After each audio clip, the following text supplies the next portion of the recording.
What's going on, everybody? We're here. We're live. Grab your bulletproof vest. You guys know what time it is. Anytime we get Jason Moe back in the house, shots will be fired. So my name is Joey Kishikawa. Joey, guys, welcome back to the Poker Live podcast. Joining me today on the podcast is a young man who's been a podcast favorite over the years, from his times in poker, from his transition out of poker into the cryptocurrency world, from firing many shots here on the podcast about all sorts of different things, from now his return back to the poker world, from his time as a music festival mogul, as he just helped to put on a music festival over in Asia, and of course from his time as a professional food poster on his Instagram story. We're joined by young Jason Moe. What's up, J-Mo? Welcome back to the podcast, man. How's it going, Joey? You ignored my request to come to the aforementioned music festival. And by ignored your request, you mean I wanted to go to the music festival, but I did not go to the music festival because it's in fucking Asia. That's what you meant. We could have flown you out here. We could have given you the VIP treatment, but I didn't know there was the private jet was being offered here. Or the only fly first class offer was being out here. Yeah, it wouldn't have been a private jet. It would have been a first class flight, but good enough. Kid, you just put a music festival on. Last time, can you imagine the first time we had you on, and now if we thought you'd be a music festival mogul and you put on such a successful music festival over there? In all fairness, I was like a very small part of everything.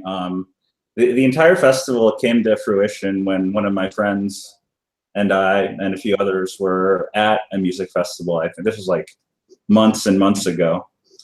And we just decided that I didn't, my friends decided that they could essentially throw the music festival better than like the festival that we were actually at. So that's how the idea came up. And I don't know, we ended up doing it. We probably lost some money. I'd have to look at the books at the end of next week.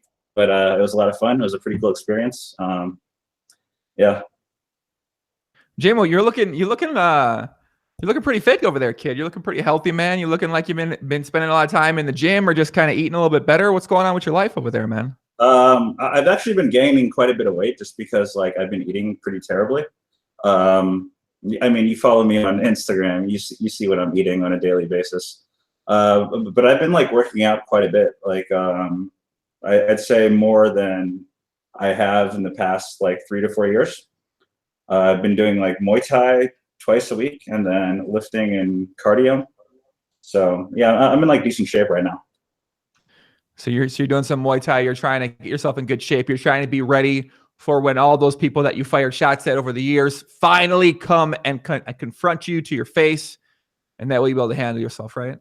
I think I've passed up that life of firing shots at people. I'm so indifferent about other people right now that honestly I can't be bothered. They're not even like on my radar. Damn. Well, what's the main focus for your life right now, man? I just saw recently you've been playing a little bit on highstakes.com. It's a new poker site that I don't really know much about, to be honest with you, but you've been playing on there. I think you put on today, you're starting a stream on Twitch. What's happening with you, man? What's the main focus in your life right now? I guess the main focus still is cryptocurrency, like investing in early stage cryptocurrency projects. I do a lot in the space. I would talk about it here, but this is the Poker Life podcast, not the Cryptocurrency Life podcast. And my buddy Doug runs a cryptocurrency podcast that I promised him I would come on and talk about all the cryptocurrency shenanigans I've been up to. Which should be what's the date today? The 21st. We should do it sometime within the next month, but yeah, I think that's where I've been spending the most of my time. Other than that, I've been working on highstakes.com. It's a normal online poker site, has nothing to do with cryptocurrency, although we do accept Bitcoin deposits. And that's about it. So what's the deal with this highstakes.com? What's the deal with the site? Is it going to be a competitor of PokerStars, or so you mentioned it's not a cryptocurrency site? So what's the difference between this site and the other sites that are out there? So highstakes.com is a GG network skin. It's I believe we have European exclusivity because we have a license from Curacao and an island in the UK. I forget the name. It starts with A, but it's a fairly solid gaming license. So I think the GG network ended up giving us European exclusivity. The GG network itself is a South Korean brand poker network. I think there's 8 or 10 skins that span across the world. I think there's like a Russian skin, a South Korean skin, a Chinese skin, skins in Southeast Asia. I'd say the player base for high stakes or the GG network overall are mainly players from Southeast Asia, and the brand high stakes we're now expanding into European territories. So we're sort of bridging the gap between the players predominantly in the Asian market and the players in the European market. I guess keep in mind that the site is still in beta. We launched it at the beginning of the year, or so sorry, not the beginning of the year, the beginning of the month. And it's been running along the network, but we're introducing quite a few cool things that take a bit of time to develop. So the network or the site itself shares liquidity across the network, obviously. So you're playing games on the high stakes skin against people playing the same games on other GG network skins. But in the future, we're going to be able to offer games exclusive to our skin. And the actual plan we have is to institute actual high stakes games. So we'll likely run 5100 and 100-200, both no limit and pot limit Omaha games. They'll be featured. We'll likely track the results on high stakes DB. We have a pretty good relationship with the site and the owner. And because because we own the site, or because the games occur only on the site and they're not network wide, we'll be able to add a more reasonable rake structure. I know there's a lot of complaints about the GG network rake, especially in PLO, being extremely high. So we'll be able to offer high stakes games at a more reasonable rake. The no limit games right now are very beatable in terms of rake. It's 5% capped, I think. And with our VIP system, you can easily achieve well over 50% rake back. We have like a very unique rake back system that isn't shared among the GG network. I think the GG network uses a generic rake back system called Fish Buffet, which is sort of like the PokerStars rake back system, but it's a little gimmicky, if you will. Mm-hmm. So we decided that we wanted to run our own. One of the things that we're doing, I think that's pretty cool, is we're going to have these things called shots. And the way it works is, for example, Joey, if you grind on highstakes.com, you amass, let's say, $3,000 in rake back. You've been grinding for a month, you get $3,000 in rake back. That's fairly reasonable. You can either take your $3,000 and be on your way, or you can get $5,000, but you have to play, say, 300 hands of the biggest limit game on the site before you can cash out your money, which would likely be 5,100 or 100-200 at the time. So it adds a unique variable, but it also drives a bit of action to those games.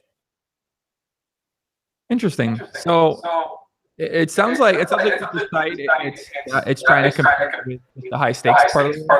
Oh, echo. You guys hear that? All right, it kind of went away. So it sounds like you guys are trying to fill the high stakes void that currently exists in the poker world right now, or what's kind of the idea or the goal with the site? Honestly, I've been out of poker for a while, but I've been following, and all my friends, or at least a decent portion of my friends, still are involved in poker. In the online poker space right now, I think the main issue is that PokerStars still has, I wouldn't say a monopoly, but quite a bit of the market share. Meaning, like a lot of the issues that I had when I was a professional poker player, stemming from PokerStars specifically, was they sort of were allowed to do whatever they want in the space because people, like, they're the biggest brand. People would constantly go back to the site, and no matter how shitty the changes they made were, And when I went on your podcast like a while ago, I talked about stuff like Poker News or GPL, like all these entities being sort of controlled by PokerStars, or being like shills, if you will, for PokerStars.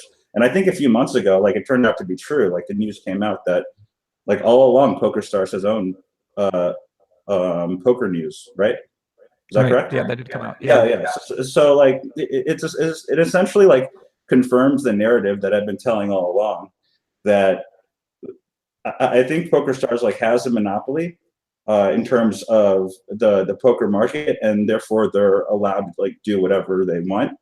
And a lot of it is reducing the number of high stakes games because they don't actually make money; they lose money on high stakes games, and essentially turning the site into almost a rake trap where it becomes harder and harder to win. It becomes less skill based, more variance and luck based. And that's not exactly the direction that I believe poker should be headed. In fact, it's like the opposite direction, right? Like I believe poker is a skill based game. And the more game types that are offered that can highlight those skill differences or allow good players to use their skill advantage against worse players is better for like the game overall, but also like it's better for the site it might not be better for the site overall in terms of overall profit they're making, but it's better for the game overall. You get what I'm saying? For sure. I mean, obviously, I can agree with you, and I do think PokerStars has a big. Oh, you might need to get headphones in. Should I put some headphones on? Yeah, go with headphones on. There's a little bit of an echo out there, guys. I see a lot of people in the chat today. Thank you for joining me at this early time of the night or time of the day for me in the West Coast. I woke up 30 minutes before we got this started here, and I'm fired up. I'm ready to go here today. Talk with JMO a little about this. He's putting the headphones on right now. Who can imagine JMO, Mr. Cryptocurrency, Mr. Music Festival, Mr. Poker Site? All right, say something. Let's see if we can hear you. Hello. Okay, cool. Yeah, so I definitely agree with you that PokerStars has a big monopoly, and they've had one in the past, and they sort of had the media sites. They have all the. I mean, now they're pretty much gathering a lot of the top influencers in the stream space, and obviously they still have Daniel Negreanu, who's one of the most visible people in that part of the world too. So. Yeah, I mean, I don't know if any site out there can really ever overtake them. I think that, as you mentioned, they're trying to turn poker from a game that people actually have a chance to beat long-term into a game where no one has a chance to win long-term. For the most part, maybe a couple people are going to get lucky and they're going to be able to win in the short term. But in the long term, it seems like they are trying to change the narrative about what exactly poker is and make this different version of poker that isn't what it's been and that isn't what that people love and what I love and what you love. And it does seem like there's a lot of new sites now popping up, whether they're cryptocurrency specific or whether it's a site like this. And I guess, where do you see the future of online poker play really going? Because right now it just seems so spread out everywhere that, there's really no way to really kind of follow along with it like it used to be. You can still follow on with PokerStars games a little bit, but a lot of the good high stakes action on other sites, no one really follows along with it all. And you can't really watch it. You can't rail it.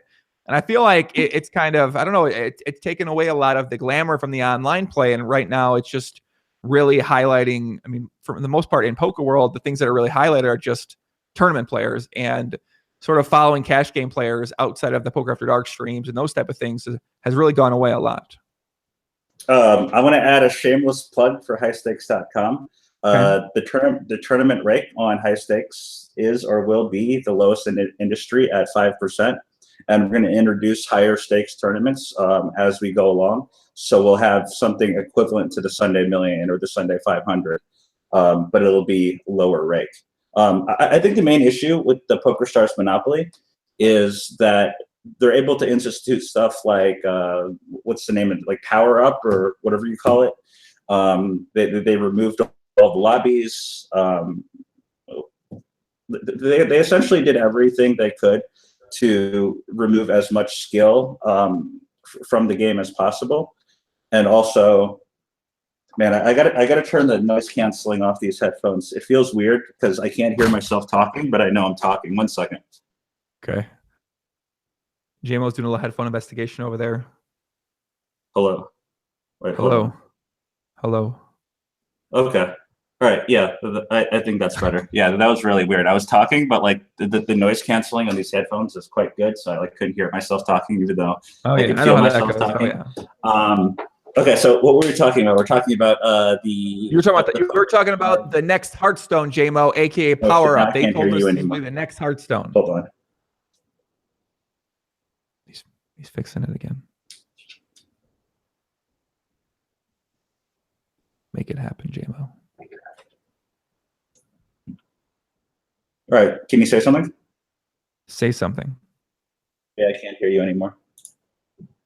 A man in the lab. Witness a man in the lab. Jason Moe, as he's in the lab right now trying to figure out, how do I make my headphones work? How can he do it? Can he make it happen? What's he looking at? Okay. All right. I can hear you now. Oh, okay. Oh, welcome back. Okay, I completely lost my train of thought. Sorry about that. You were talking about the next Hearthstone, aka Power Up. Oh yeah. So, I mean, I think stars are just instituting these things to change poker, or to change the fundamental game of poker that we all know and love into something that they can make more money on, that they can bring new players in, but present a less skill-based game and a more luck and gambling-based game, which is something that at least I believe is bad for the overall direction of poker. So you asked about the current poker ecosystem online. I think the action is fragmented into a few different groups. I'd say, first of all, any cryptocurrency site or any cryptocurrency related poker site is likely to be complete garbage. I looked through them all, like even stuff like Virtue Poker, which is a consensus-backed project. I reached out to them well over a year ago. I looked through their stuff and it was still complete garbage. The main issue, and I got into it a little with what's his name, the guy you had on your podcast, Michael Josem from Coin Poker. Yeah. Oh my God, Coin Poker is just like such a complete piece of shit. So I got in it with him, where I listened to some of your podcasts with him, and you're asking him specifically about Coin Poker, and like he was giving some nonsensical answers. You even asked him, "Are U.S. players allowed?" And he's supposed to be the head of security for Coin Poker, and he wasn't sure if U.S. players are allowed. I mean, like I find that kind of ridiculous. I'm going on a tangent here, but the main issue with all these cryptocurrency poker products is that for some reason they think that it's a huge issue that sites are unable to store player funds. And like if you read any of their white papers, that they talk about like the history of online poker, and they give examples of Absolute Poker and Ultimate Bet, which everyone eventually got paid back, by the way, Full Tilt, which everyone got paid back, and like a few other sites. And they attempt to create this narrative that there's such a demand for sites to be decentralized, where you're able to hold your own funds instead of trusting a centralized regulated body to hold your own funds, which in my opinion, I find ridiculous as a poker player. Even as a crypto enthusiast, I'm perfectly fine with a site like PokerStars, even though I don't agree with the direction of the site with what they're doing. I'm perfectly fine with PokerStars holding quite a bit of my money. I'm fine with essentially any of the major sites holding quite a bit of the money. So the main issue that they're trying to solve, to me, isn't really an issue, but their solution is complete bullshit. So instead of the centralized site holding the funds, what they're doing is they're issuing a token, and they're selling the token for people to play with, and allowing whoever plays on the site to control their private keys, meaning they control the tokens they use to play on the site. The main problem with this is none of the sites offer an actual redemption for the token. So think about it this way. If we were to play on your, like, let's say you started a poker site, we'll call it Joey Poker, all right? Okay. And instead of playing with real money, we play with Joey tokens, okay? So I can create a Ethereum-based token, an ERC20 token, if you will, in about an hour. Like there's scripts online. So I can create Joey token. I can distribute Joey token however I want, and people can play with that token on your site as long as your site has enough functionality to support the token.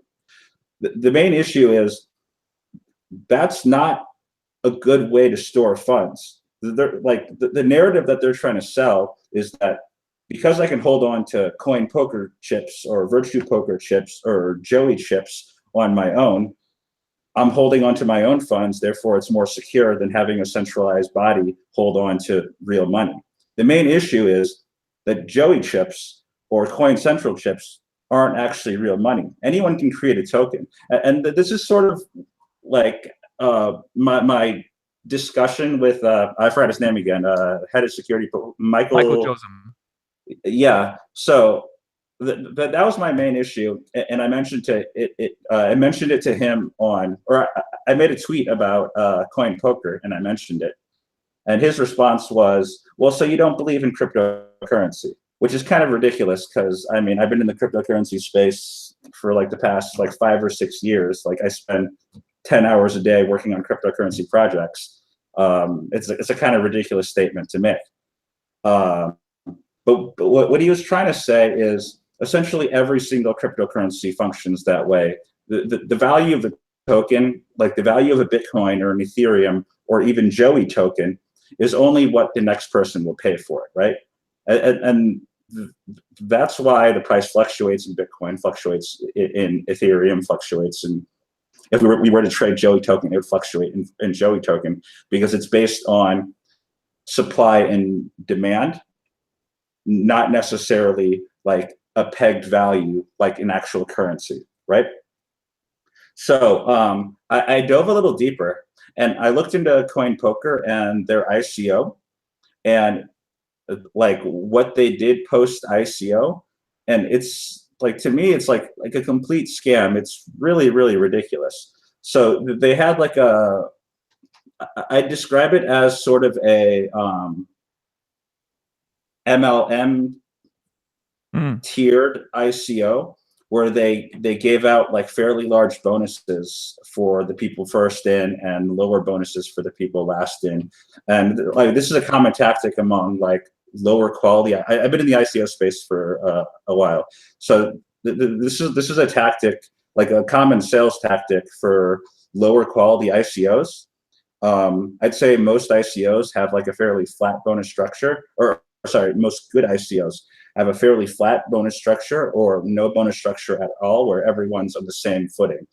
But this specific project had a bonus structure where like the first person in got double the coins than the last person in of the ICO. So it's a good selling point, you know, like you have X amount of time to invest in this project, and then suddenly the price goes up to like 1.5x. So you better get in quick before the price goes up. So that was the first red flag. The second one was actual market liquidity. So to think about it this way, if I wanted to play on their site and I didn't own any, I don't know what the name of their token, I think it's like chips or something like that.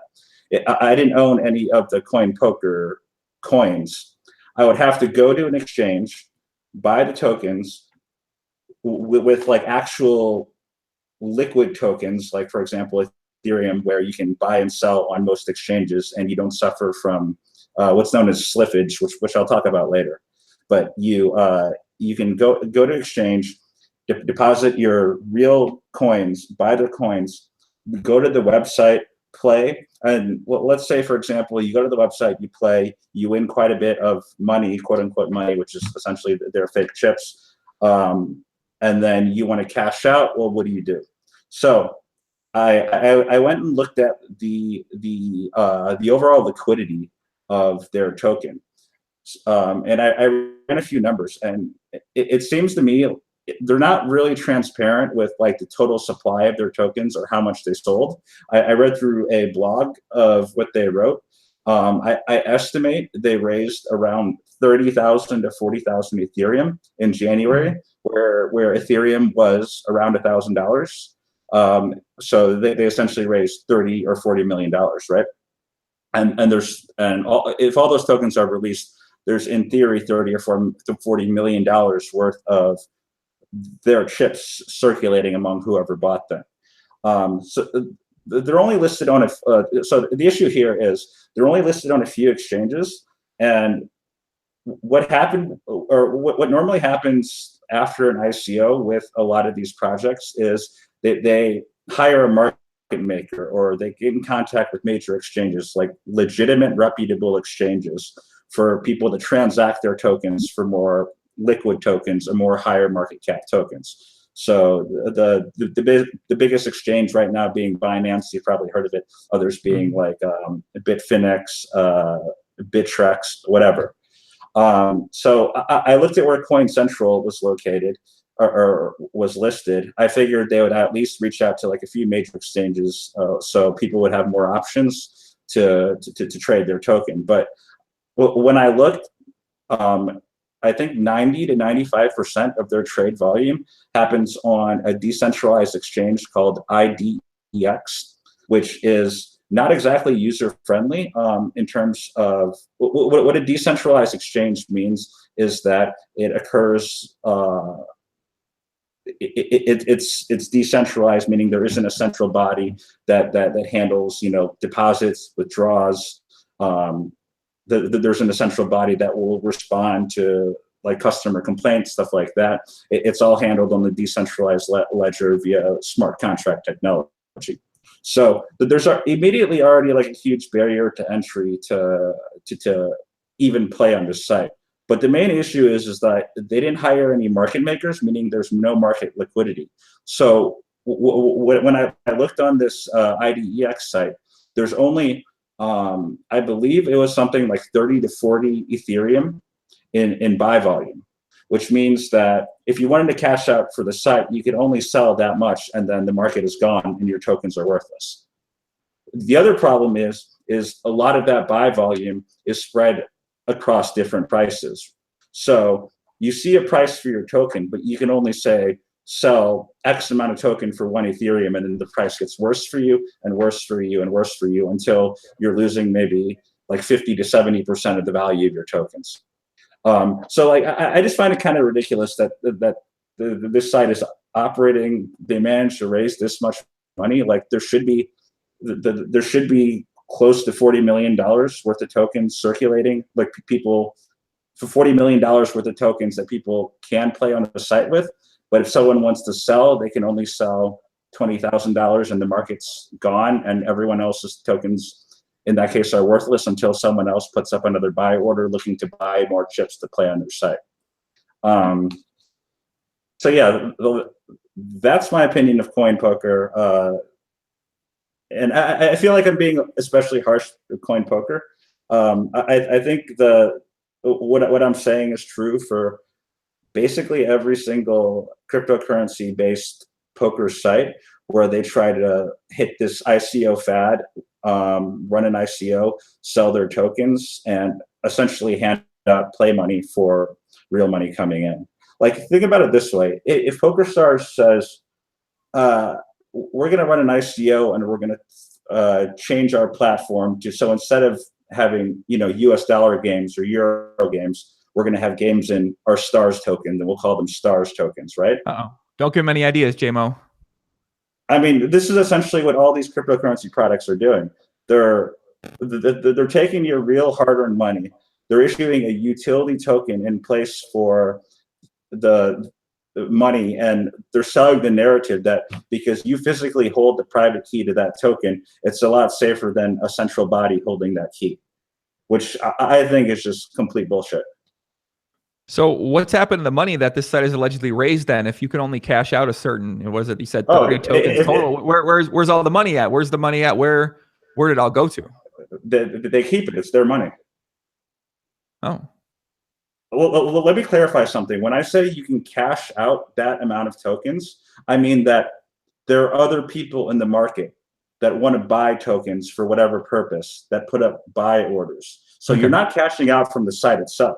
Like the site never gives you any money for their tokens. You're cashing out only because there might be other people that want to buy tokens from you so they can play on the site. So it becomes a vicious cycle where eventually if no one wants to play on the site, then every single token is worthless. So I guess they have to bank on that not happening at any point in time, or does it ever get to a point where you don't have to worry about that, assuming that you have enough players that are constantly wanting to buy tokens on the site? Dude, the point is now their token is essentially worthless. I mean, they have so many tokens in circulation where if one major player cashes out a significant amount, the market is just gone, and the second player can't sell any. Like if I think right now, if I wanted to cash out like 40 or 50,000 worth of tokens, the market on all these sites would just be gone, and the next person wouldn't be able to cash out any until more buy orders filled up or more people wanted to buy tokens to play on the site. So why isn't this being talked about more in the poker community? Because I mean, I guess a lot of people just don't understand, because I really didn't understand much about this site or much about virtue poker or coin poker going into this. And if this is as obvious as you say it is, then why aren't more people speaking up about it or bringing it to the attention of the poker world? I don't know. And the icing on the cake here is the coin poker system or any of these decentralized poker sites would operate perfectly on Ethereum, meaning you just play with Ethereum or you play with Bitcoin instead of playing with some random coin I make up and I collect money for. Because unlike the native token for coin poker, which is not liquid, like Bitcoin is extremely liquid. I can sell a fuck ton of Bitcoin and I won't crash the market, and the price would be stable. I could sell a fuck ton. I can buy and sell a fuck ton of Ethereum, and the price would remain the same. So every time one of these things comes up, I ask them, like I asked the proprietor of the site, doesn't it make more sense to run the site in a more liquid currency? And what they're not telling you is that if they did that, they wouldn't be able to raise the 30, 40, $50 million, whatever they raised, because they wouldn't be issuing a token. People would just buy those coins off of an exchange, play on their platform, sell those coins on an exchange. And at best, the platform would make a small amount of rake, but they wouldn't have the fundraising mechanism that issuing their own token has. The token for all these sites is primarily a fundraising mechanism, and they're attempting to sell a narrative that it's something more than that. So is there any difference between a site like a Virtue Poker and is it pretty much the same exact model? So Virtue Poker isn't live. I guess I can talk about a little bit about my history with Virtue Poker. It's actually kind of ridiculous. So I've been like fairly I've been like inquiring about speculative projects within the blockchain space for the past like 2 or 3 years now. So Virtue Poker came on my radar, I think like mid to late last year, and maybe even earlier than that. Only because it was a consensus-backed project. A consensus is a cryptocurrency incubator of sorts. It's based in New York, and a lot of pretty decent projects come out of the incubator. So I had a meeting. I had a call with I forgot his name, Ryan, I believe, who's like the CEO or the CTO, and he sort of he sent me the white paper. And he sort of outlined the sort of goal of Virtue Poker. At that point, I was almost out of the door, but I decided I would help him. So here was his plan. That summer, he wanted to start promoting Virtue Poker by running ads at the Rio during the World Series of Poker. And I thought about this. And I was like, I told him directly, that is like the worst idea you could possibly have. Think about it. The average player that comes and plays, like the daily 235 or the daily 1K at the Rio, is not going to be bothered playing on an Ethereum-based poker site just because it's provably fair or because you hold your own private keys. In fact, like if you're like Ned from Nebraska, you'd rather have a centralized body hold your money than to handle all this technological voodoo shit to hold your own money on these sites. So I basically told them like that was a complete waste of money. You should not do that. There's no shot that any of these players would go on, deposit their US dollars on an exchange to buy Ethereum, because back then there were like a lot less exchanges. Cryptocurrency was, you know, not as much of a mainstream thing as it is now. So the barrier to entry would be even more difficult. The barrier to entry to any of these cryptocurrency sites for your average poker player is still fairly steep now, but back then it was almost impossible. So their marketing plan was essentially targeting people that may or may not even own computers to get a computer, get online, buy Ethereum, figure out how to transfer the Ethereum to an exchange to buy their token so that they can play on this site. And when they cash out, they have to reverse the process of transferring the token back to an exchange, converting that token back to Ethereum or Bitcoin or whatever actual liquid token that can be traded with real US dollars, and then trading that token back to US dollars and figuring out how to withdraw that money back into their bank account. It's almost impossible to get any customers from the Rio that are be willing to do that. So around this time, it was when PokerMaster started becoming a thing. You know, like a lot of the high stakes action, a lot of the regs moved from Stars, Party, whatever sites to PokerMaster because the games there were a lot softer, even though you faced like a lot of security issues, you faced a lot of counterparty risk of you know, an agent or whoever you're dealing with losing your funds. You face a lot of collusion. All the players knew that going in, and even today, the volume on PokerMaster is still quite good, meaning that the games are good enough that like players sort of calculate the risk of everything negative with PokerMaster and still play on the site. So I brought up the idea of like partnering with potentially a lot of these PokerMaster club owners, because the difficulty with PokerMaster is that they're trusting a third-party site that's developed by, I think it's a group in Australia. So like, I think most PokerMaster clubs are based in China or in Asian countries where they have specific agents that reach out to like professional players in Europe, USA, or whatever.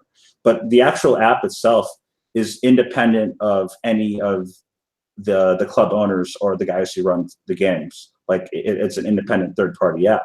So I told them like the real value here isn't trying to get the mainstream public that you're gonna have a really hard time teaching about cryptocurrency, much less cryptocurrency-based poker, but to create a platform that can be actually used as a settlement mechanism for games that are played on credit or games that are, you know,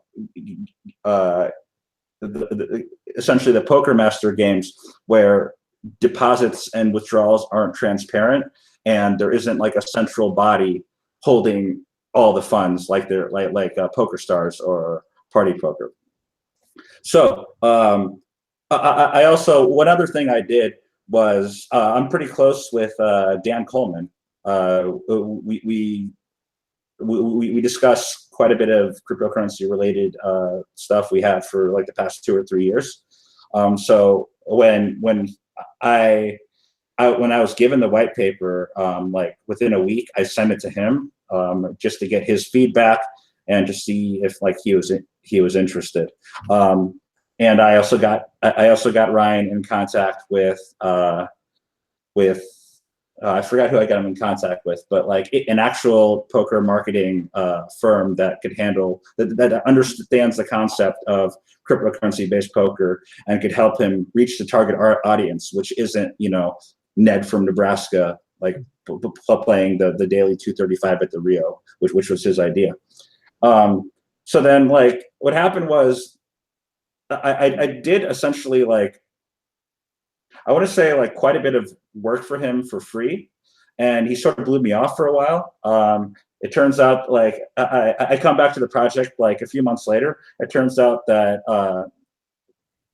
so initially I told him that I sent the white paper to Dan Coleman. He'd be a good fit to help on the project because first of all, he's like a very good poker player. He's very well known in the poker community, but he's also like heavily into the cryptocurrency space as well. And I think they ended up signing him without like even consulting me. They just sort of blew me off.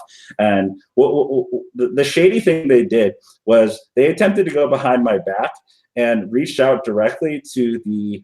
So I was attempting to facilitate if they wanted to start a discussion to help out the Poker Master games, because I thought a lot of these clubs would like to move from. Have you ever played in the Poker Master app itself?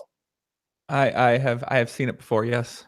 It's pretty terrible. It's like an app-based game. They have emulators now, but in general, it's pretty terrible. And like the security isn't clear. It's not exactly transparent, stuff like that. So a lot of the issues within the app, a decentralized poker platform would solve. And I told them that. So then what he ended up doing was he ended up like trying to go behind my back and reached out to the same people that I was getting in contact with. And they eventually came back to me and told me that, hey, like this guy's trying to like screw you over. We're not going to work with them. So that entire deal sort of fell through, and Poker Master is still played on the Poker Master app instead of Virtue Poker. So that's my long story about me attempting to revolutionize the cryptocurrency poker space by combining those two worlds, which failed miserably because no one really wanted to work with me or listen to me. So why do you think they didn't want to work with you or listen to you? I don't know. So what do you think about their platform overall? It looks like they have a token auction coming up here in April. Do you feel like that's going to be the same exact thing as Coin Poker is, or do you think it'll be different, or what do you think it'll be? I think the fundamental technology behind Virtue Poker is slightly better than Coin Poker, but it doesn't really matter because it's still the same fundamental problem of the raising funds. I actually think one thing that is going to be worse for them is the last time I talked with them, I think they're doing a Dutch auction format, which means people contribute to their ICO, and the more money that is contributed, the less of an equity share is given out. Does that make sense? So the more money overall total that's contributed? Yeah. Is that what you're saying? Yeah. The more money overall that's contributed, the less equity share is given out. So for example, if they raise $10,000, they might have to give away 90% of their tokens. But if they raise like $1 million, they might only have to give away 20% of their tokens. I don't know the exact format of their, but it just means that for every additional investor, or for every additional dollar put in, it makes the deal worse for everyone else coming in. I can hear a little bit of an echo. Is that you or is that me? Might be just on your side. I don't hear any echo here right now. Okay. JMO, I got to be honest, it all makes some sense. It all sounds extremely confusing out there. I mean, I feel like this might be a big reason why some of these cryptocurrency sites, and you could argue, will any site really ever make it big, like a Party Poker, like PokerStars, and most likely maybe not.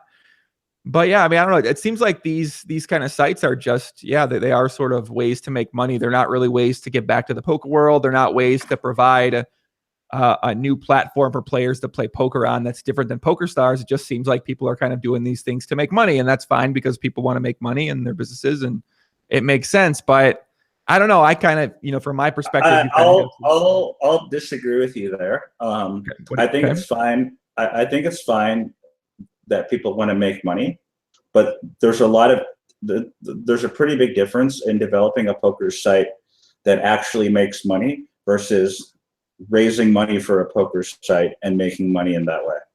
Right.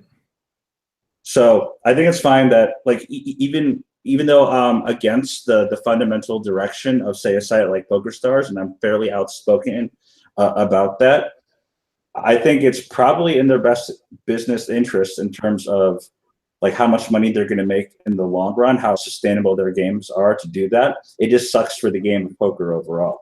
But there's a huge difference between even a site like PokerStars, which even if I disagree with their tactics, they're making money fair and square. They're making money because people are playing on their platform. And the more people that play on their platform, the more money they make.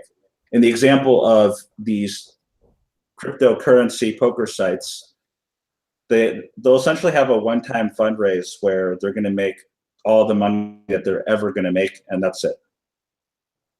And then it's over, and then they can spend the money to maintain the platform. They can spend it on hookers and blow. They can honestly do whatever they want with the money, but that's the entire process for them. Huh. So what do you see happen with a site like a Coin Poker? You mentioned we had Joe's on the podcast, and he was sort of, it seemed to me like he was a little involved, but wasn't really that knowledgeable about what the site even was to begin with, or about what's happening on the site. What? He's the head of security for the site. What are you talking about? I know, go but to the Coin Poker. Go to the Coin Poker website. He's the head of security. How's he not that involved? Yeah, I don't know. Why? How could that be? I don't know. That's what I was wondering too. I'm not sure. Like it kind of, looking back on it, going back to, I was like, I don't know. I felt like he'd be more involved with it. I know it's running. I don't know if people can play for real money on the site quite yet, or if what exactly. I mean, on the site, but it's it's running. Like you can play for real money, or what they call real money, but it's their native token. So what I think is going to happen is for all these sites, eventually people lose interest, meaning that there's going to be less and less new players on the site, meaning less and less buy volume on these exchanges. So there's going to be less and less people buying up these tokens with real liquid crypto assets in order to play on the site. So that'll essentially tank the market unless they set up some sort of market making where they're buying back their own token, which is like in my Twitter argument with Michael Joseph. The main issue I had with the site was they don't allow any redemption of the token, right? The main issue is the only way you can cash out if you have another third party looking to buy the token from you so that they can also play on the site. But think about it. It doesn't, like, if those players run out, then your token is worthless, right? Yeah, I mean, it seems that way. So, like, I think eventually that's what's going to happen. Like, it's going to be a fad. There's going to be people joining. People are going to play on the platform, and eventually people are going to realize that, like, as the token value goes down, or as they have to jump through these hurdles of dealing with decentralized exchanges, or like dealing with these markets to cash out, it becomes much easier and much safer to play on a regulated site where there's a central authority controlling your funds. Yeah, it just gets more fun by the day in the poker world, man. Now you got a bunch of other news sites out there. You got Virtue Poker. They got Phil Ivey on the team. Phil Ivey, nice Phil Ivey, a very upstanding man in the poker world. Dan Coleman, Brian Rass on that team. You got High Stakes launching. I got to mention the high stakes team, JMO. A little interesting because on the team they got you, they got Cole, CTS South. But by the way, besides CTS, I was not involved or in any of the recruitment or like figuring out who should be a pro and who should not be a pro. So you're telling me you don't have any I guess you didn't have any, I don't know what I'm looking for, but full flush. So you didn't want to bring full flush on the team. Luke Shorts, bringing on Luke Shorts, the man who came on the podcast and talked about Doug Polk and Upswing Poker, talked about Doug Polk being a pigeon, talked about how he beast everything. The man who's doing pull-ups in his side room. You didn't talk about bringing Luke Shorts on the team. No, not at all. And honestly, like I unlike Doug, I don't really have an issue with Luke Shorts. Like we talk occasionally. He's nice to me. But yeah, I wasn't involved in that.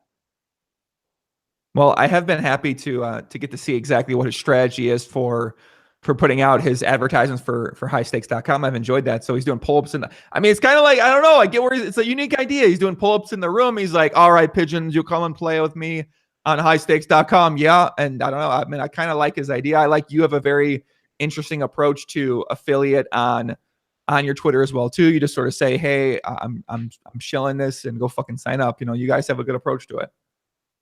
For high stakes or for other things? For high stakes and for other things. Yeah, you have a unique approach to it. I mean, like, okay, so for high stakes, I actually believe in the product. I actually believe in what we're doing.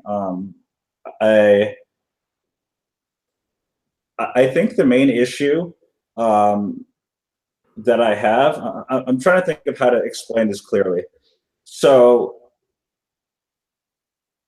it's easy to come up with like a utopian view as to what a poker site should be or what an optimal poker site is, but it's also not realistic. So you remember when Phil Galfond made that press release about what's the name of this site? Run It Once Poker. Run It Once Poker. I do remember this. Yes.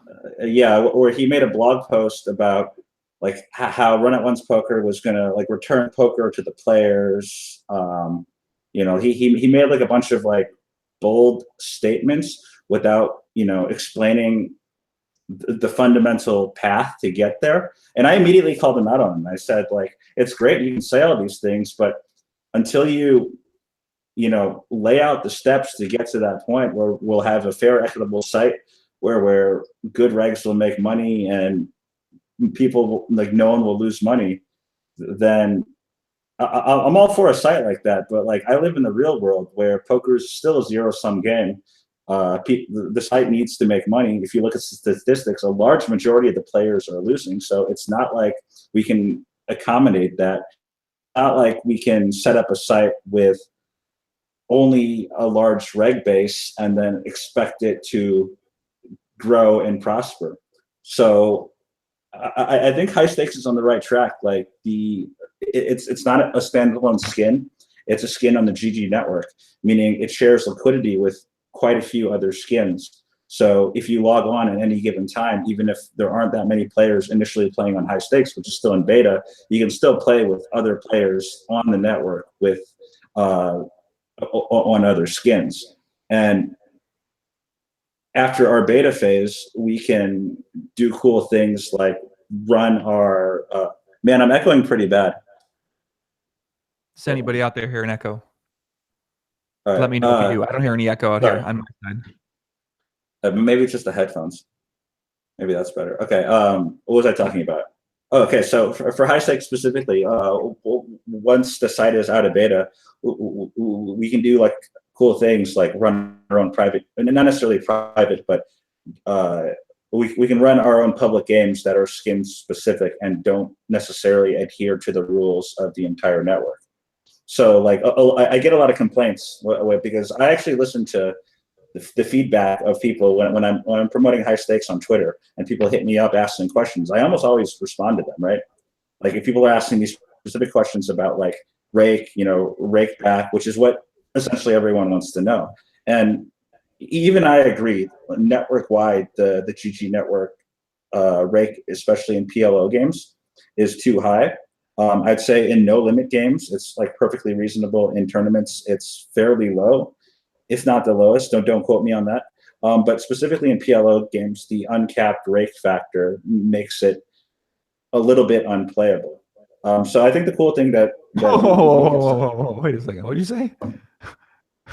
What do you say? What's the rake for PLO? Know how the great game? It's 3% uncapped rake. No cap? What the fuck? Wait a second. Whoa, no cap? There's not a goddamn cap. Wait a second. Hold on. 3. What the fuck? Oh my god, I'm retiring from poker. I'm moving in the fucking mountains, man. I'm getting out of this thing. No cap, for fuck's sake. No goddamn cap.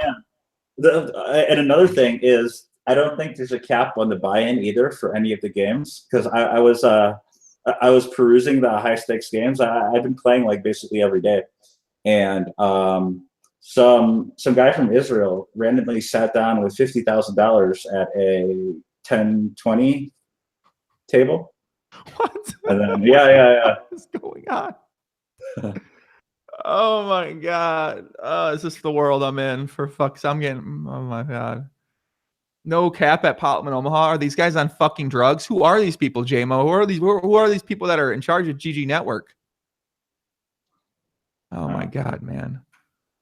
Oh my god. So wait, so you're saying that high stakes, you can bring some things to the table that you'll be able to change that rake system on here. I mean, I don't know. Honestly, like I'm not really involved in the day-to-day operations. Like I don't know what the rake's going to be tomorrow. I don't know the rake's going to be the next day. Even though I'm like working with the site, like I'm not just going to show a bad product because like they're paying me or because I'm involved. Like I'm fairly transparent with everything. Honestly, I don't know. I just know that there's plenty of action at PLO, even with the current rake system. So I assume that they're fine with the current rake system just because like there's tons and tons of action. And I think there's actually like way more PLO that runs in no limit right now on the network. I also think PLO runs at higher stakes. I think they offer up to 2550 PLO, and the biggest game on the network right now is 10-20 with an ante, no limit. And I think the PLO games are almost always full at the so like the way it works on the network is that there's a lot of lower stakes tables, and there's I think 1 to 2 what they call feature tables at the high stakes. And a lot of times in the no limit games, they're just, you know, like 3-handed or just bum hunters sitting. But the PLO games always seem like they're full. So if the games are full, that means it's okay to have the rake that absurd or what? Yeah, I mean, it's a business decision, right? It's crazy. Fucking crazy. $10,000 pot to take $100 out of the pot. That's crazy. If PokerStars did this and they had like 6 tables of 2550 running at all times, and they uncapped the rake and they still had 6 tables of 2550 running at all times, do you really think that they'd be like, oh no, this is unreasonable, let's go back to the model where we're making less money? I don't know why they don't do that. Why aren't they doing that now? I don't know. They probably should be doing that, it seems like. Well, PokerStars doesn't want 2550 to run at all. Like they're going to make more money, you know, doing the, what's it called? The pump up, the power up. They're going to make money, more money, like with Zoom games. With honestly, I haven't really been following all the ridiculous changes that PokerStars has made. I assume that there's more and more. Well, technically, so what happened is that once David Bazoff, the young savior of online poker, was ousted from the company for his alleged insider trading, which he'll be facing charges for officially, I believe, here in a month or two. So we'll see exactly what happens with that. Great. Once that was, and by the way, that whole entire case is very fucking weird, and I probably should make a video about it, except researched it a little bit too much. But once he was ousted, and the CEO, Rafi, I can't pronounce his last name, he was actually with the earlier regime with Mark Scheinberg. So his vision of the company and of poker is a lot different than David Bazoff's. David Bazoff's was to leverage the current PokerStars base for as much money as they possibly fucking could. And I feel like Rafi's vision is a little bit different, where they actually want to make it, I guess they don't want to do the same aggressive changes that they were doing. So it hasn't been quite the same since he's been taken over. So I don't know exactly what the future holds for PokerStars, but I feel like the path they were on is not the current path they're on right now, because our young friend David Bazoff is not with the company now. That's great. Oh, another thing with Coin Poker. So Tony G was involved, right? Yeah. Tony G is like one of the top guys, allegedly, right? So I didn't realize that, but someone like tweeted me and tagged G when I was talking about the issues I had with Coin Poker, and they said like, Tony G, do you have a response? And Tony G challenged me to heads up, and I responded I would play him, and then he never got back to me.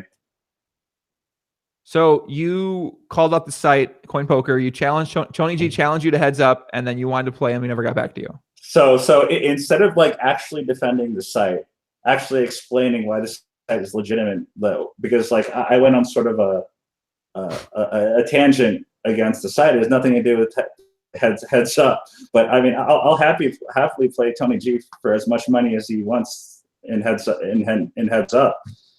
But it like the whole thing seems like absolutely ridiculous to me. Like, what are we, 12? I was trying to facilitate a legitimate discussion on the merits of this site versus it being a complete money grab in my eyes. And instead of responding to anything I had to say, you challenged me to heads up. And this is like a fucking like 60-year-old man, like a 60-year-old businessman. So you're saying you don't think Tony G has a good understanding of cryptocurrency poker world, the crypto poker world at all, or what? I think Tony G is an advisor on 3 ICOs, or at least I've seen 3, and they are all, in my opinion, are fairly big money grabs. So what can be done as a poker community against these type of money grabs out there that are existing? Just like discourse, dialogue. We talk about like the exact merits of what they're doing, where the funds are going, why a site would need like $30-40 million as a startup. Like, not only that, why is the site valued at $30 or $40 million as a startup? And even to expand on that, like, are investors that buy the token actually gaining equity in the site? Because I don't think they actually are. If the site is worth, like, for example, best case scenario for a site like Coin Poker, the underlying technology that they build is worth some amount of money down the road. It doesn't mean that you, as an investor of quote unquote investor in their token sale, reap any of those benefits, because you don't get equity in the platform. You don't get equity in the company. You get their chips token that represents an in-game currency. It'd be the exact same thing if Stars just started selling play money chips. It'd be the exact same thing. If Stars grows because you're selling. Guess what PokerStars sells for a very high markup? Play money chips? Play money chips, yes, that's right. They do sell play money chips for a lot of money on there. Oh yeah. Yeah, but do they sell $30 million worth? There's a good chance they sell more than that. I'm gonna be honest with you. I'd have to go through Holy shit.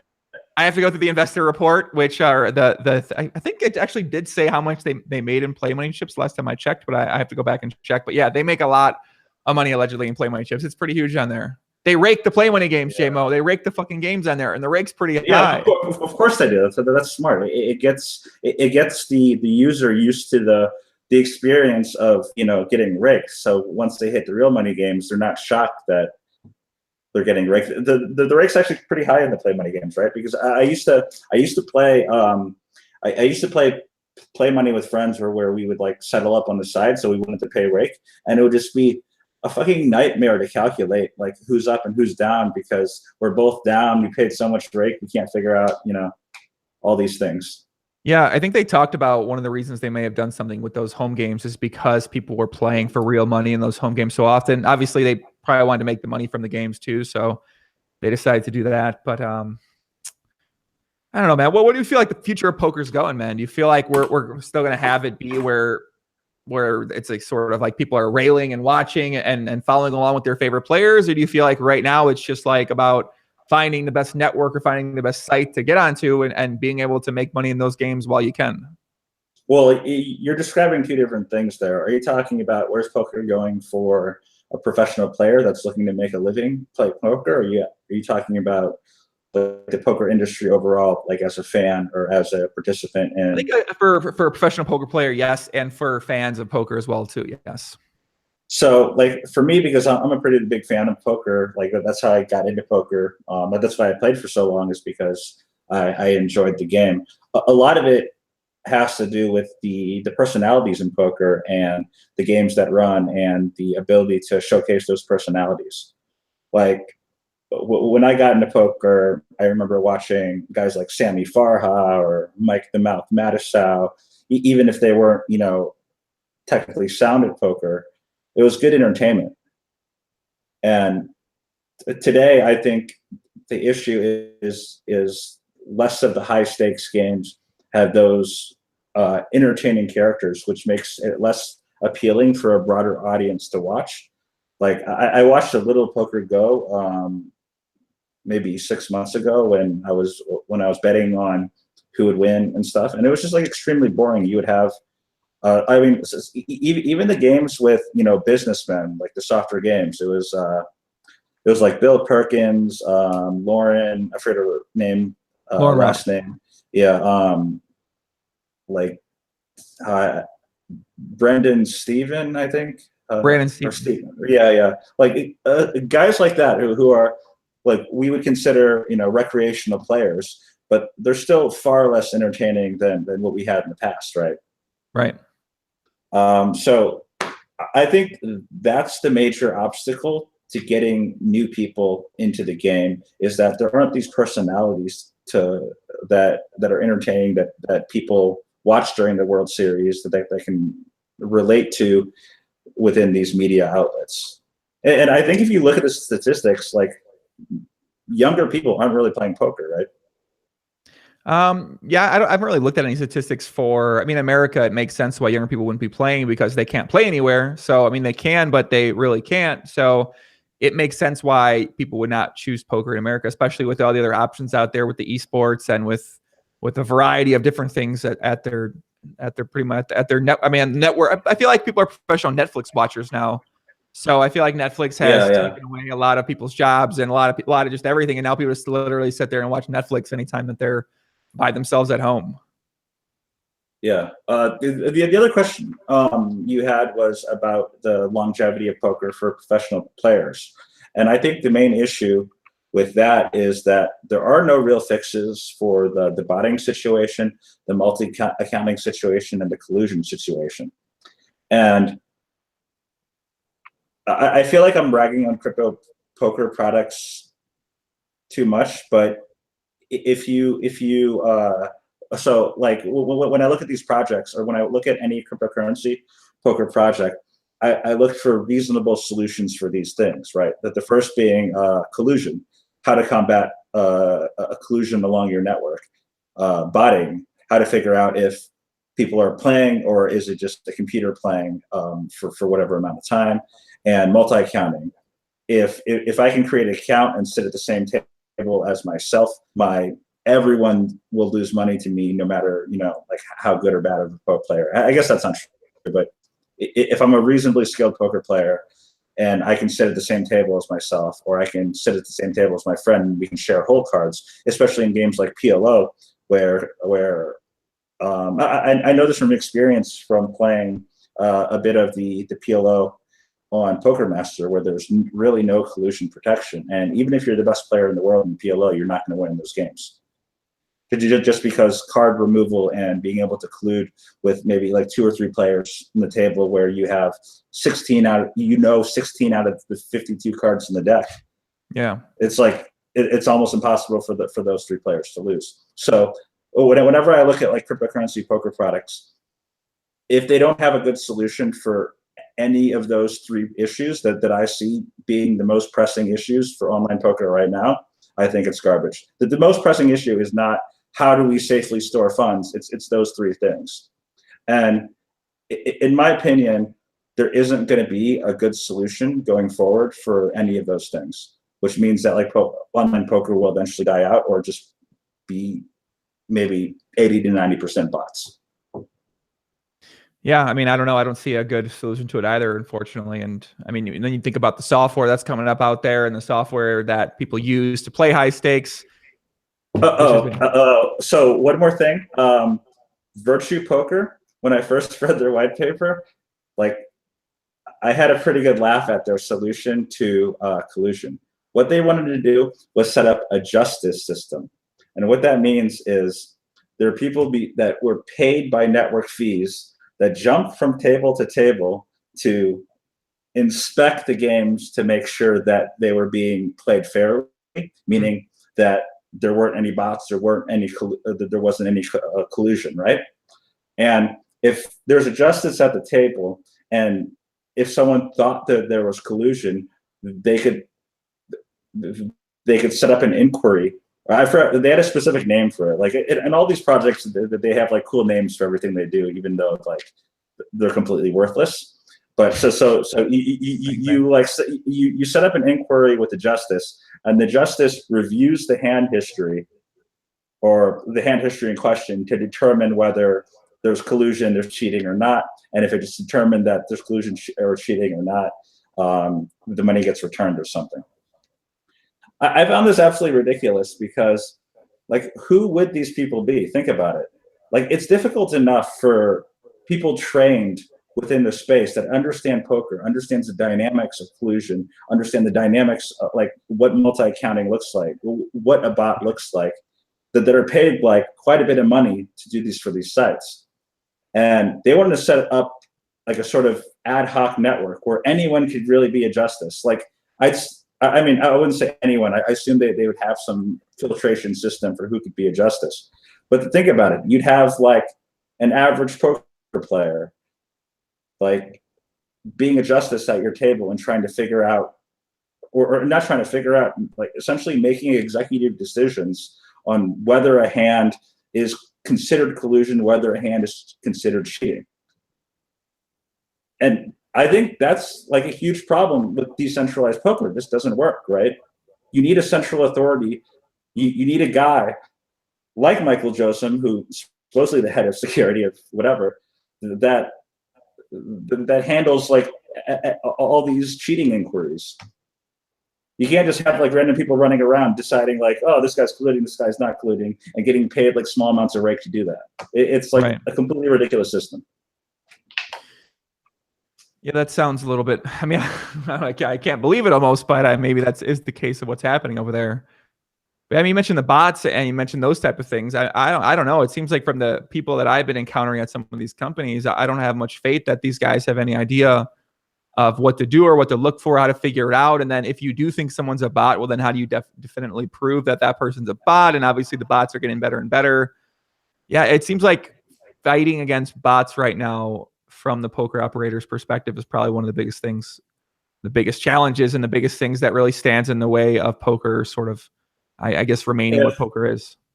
If someone came to me with a blockchain poker solution that was something like we would develop, I mean, this is completely hypothetical, it probably wouldn't work, but if it was something like we would develop a product that would have some AI machine learning that can identify bots and confiscate their money and would learn as there are more games or as there's more information that flows into their system, then I think that's something I can get on board with. But I'm not even sure if that's possible.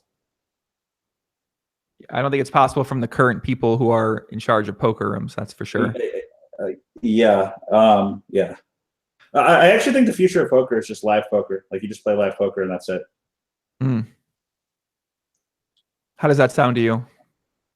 I mean, I guess I like live poker in the right settings. I haven't played poker professionally for quite some time, but I still play quite a bit of poker. Or at least recently, I've been playing quite a bit of poker. What about from a fan perspective? How do you think that would be? Yeah, I mean, like, I think if you get like decent personalities, live poker is pretty interesting. Oh, I have a pretty good live poker story. Let's hear it. It's sort of going to be a bang bang type situation. Okay. So this summer, one of my Chinese friends was in Vegas, and he's by all means, like, he plays poker occasionally, but he's incredibly wealthy, but he's made all his money elsewhere. He would what you would call a fun player. Okay. So he was in town with his family, and he wanted to he wanted to play some, like, he wanted to gamble, or he wanted to play some poker. And like, I think the biggest game at Bellagio was 1020 at the time, or maybe it was 1025. I don't remember. And I knew that they're running a game. I think it was like 5100 or 200 at Aria, but it was the private game run by Alan Keating. Is that his name? Yeah. And I know he puts his friends in it. And I knew Sam Abernathy played that game. So I messaged Sam Abernathy, and I said, I have this Chinese friend in town. He wants to play, or he wants to gamble. The biggest game at Bellagio's 1020. Can he come play in your game? Like, I mean, he by all means is a fun player. And then so I end up getting him in the game. Like, I think like 20 minutes in the game, I get a call or text from Alan Keating, essentially accusing me of putting a shark in the game. Like he messages me and he says like, this guy's a genius. This is the best poker player I've ever played with. Like, this is ridiculous. And he said something like, this is not a good way to start off a business relationship. And at that point I was like, listen, fuck you. Like, we have no business relationship. I don't care about your measly 100, 200 game. I've played like 10x the stakes of this game. Like, I'm just trying to accommodate my friend to get into like to gamble in Vegas. He's new to the city. I think it's like his second time in the US. He's from China, right? And so like he's just like being a complete asshole, accusing me of, I guess, trying to put him in the game so I make money, or like he assumed I had a piece of him, or like this guy was actually a pro, which in reality, this guy, like, I imagine that Alan Keating's probably completely terrible at poker as well. So they might have been the same level, but by no means was this guy a pro. So then I don't think too much about it. And I go to bed, and the next day I have lunch with him and his wife and his kid who were in town. And he tells me that in the middle of the game, Alan brings another dealer to the table and makes him do 5K flips on the side with him. He's like, in order to stay in the game, you have to flip 5K with me, like every hand or something like that. And so he's like, okay, whatever, we'll do this. They do it for, I don't know, however much time. And he says eventually, like, I mean, he doesn't speak any English, or he barely speaks English, but he attempted to convey that he wanted to stop flipping because there's a fucking poker game going on and he wanted to focus on the poker game, which is more than reasonable. So what happened? I mean, he ended up winning a bunch of money, which is awesome because fuck those guys. Except for Sam. I like Sam. But yeah, the whole private game thing is, in my opinion, kind of ridiculous that they're able to even run that. But whatever, what can you do? I mean, I'm beyond the point. I'm like so removed from that world that I'm beyond the point of complaining about stuff like that. Yeah, I mean, that's a whole nother story altogether too, is the current private game in the casino ecosystem currently happening here in Las Vegas, which I know a lot of people are upset about on social media lately.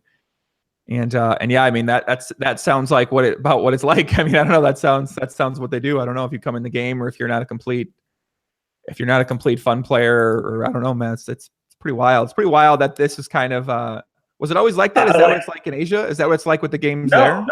No, it's not like that. Like, you're not a complete asshole to a stranger just because you think he's good at poker.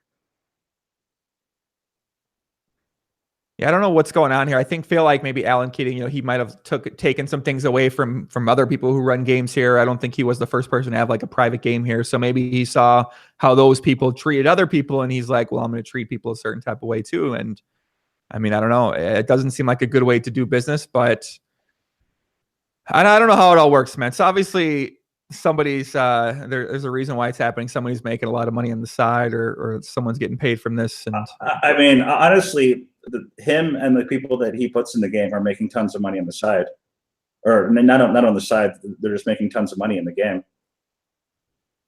So who do you think's making the money above that? Because there's obviously someone above that that's facilitating this to be able to happen. I heard it was Bill Zarin, Dan Bilzerian. I heard he was staking like quite a few people in that game. I mean, this is a while ago. It's just rumored. Yeah, but it makes sense because like if he could set up the game, he could put in like his friends and take a cut of everyone, and he has contacts with like essentially every fish or fun player that would play in that game. It's just free money for him. And I guess they know people from the area to be able to let them play exactly. These games, and yeah. I mean, it makes sense. I don't think it's a bad idea from their standpoint. And obviously, if these people aren't going to play poker at all, but they'll only play in this game, I guess it makes sense to put the game on. I mean, I don't know. I kind of I get it from both sides. I get why people would be upset about it, but I also get why the casino or why the players would want to play in these games and want to have these games exist. Yeah, I mean, it's just like a shitty situation for everyone else, and it's a good situation if you're like lucky few who can control the game or be in the game. Oh, I just thought of something. So Okay. you asked earlier about the longevity of poker or the appeal of poker to fans. Yeah. Maybe this is a shameless plug, but my buddy Mike McDonald runs a site called PokerShares. And I think that site or sites similar to it, I don't know if there's any sites similar to it, can greatly enhance the viewing experience if you can gamble on stuff that you're that's if you can gamble on stuff that you're watching. I 100% agree with that. So like I would use it if I could. The same way that a football game or a basketball game is more entertaining to a gambler if they have a bet on the game. Stuff on Poker Go or ESPN or I don't know what other networks actually broadcast poker would be far more entertaining if more people used his site or if there are more products out there that gives the user or the viewer a better experience to interact with what's going on. And I actually think his site is quite good in terms of the rates that are offered and the rake that is taken. I know for a fact that because I used to back quite a bit of people for high rollers, or I used to buy quite a bit of action, and I'm still a little bit involved with that community. I know for a fact that I wouldn't say sometimes, a decent portion of the time, the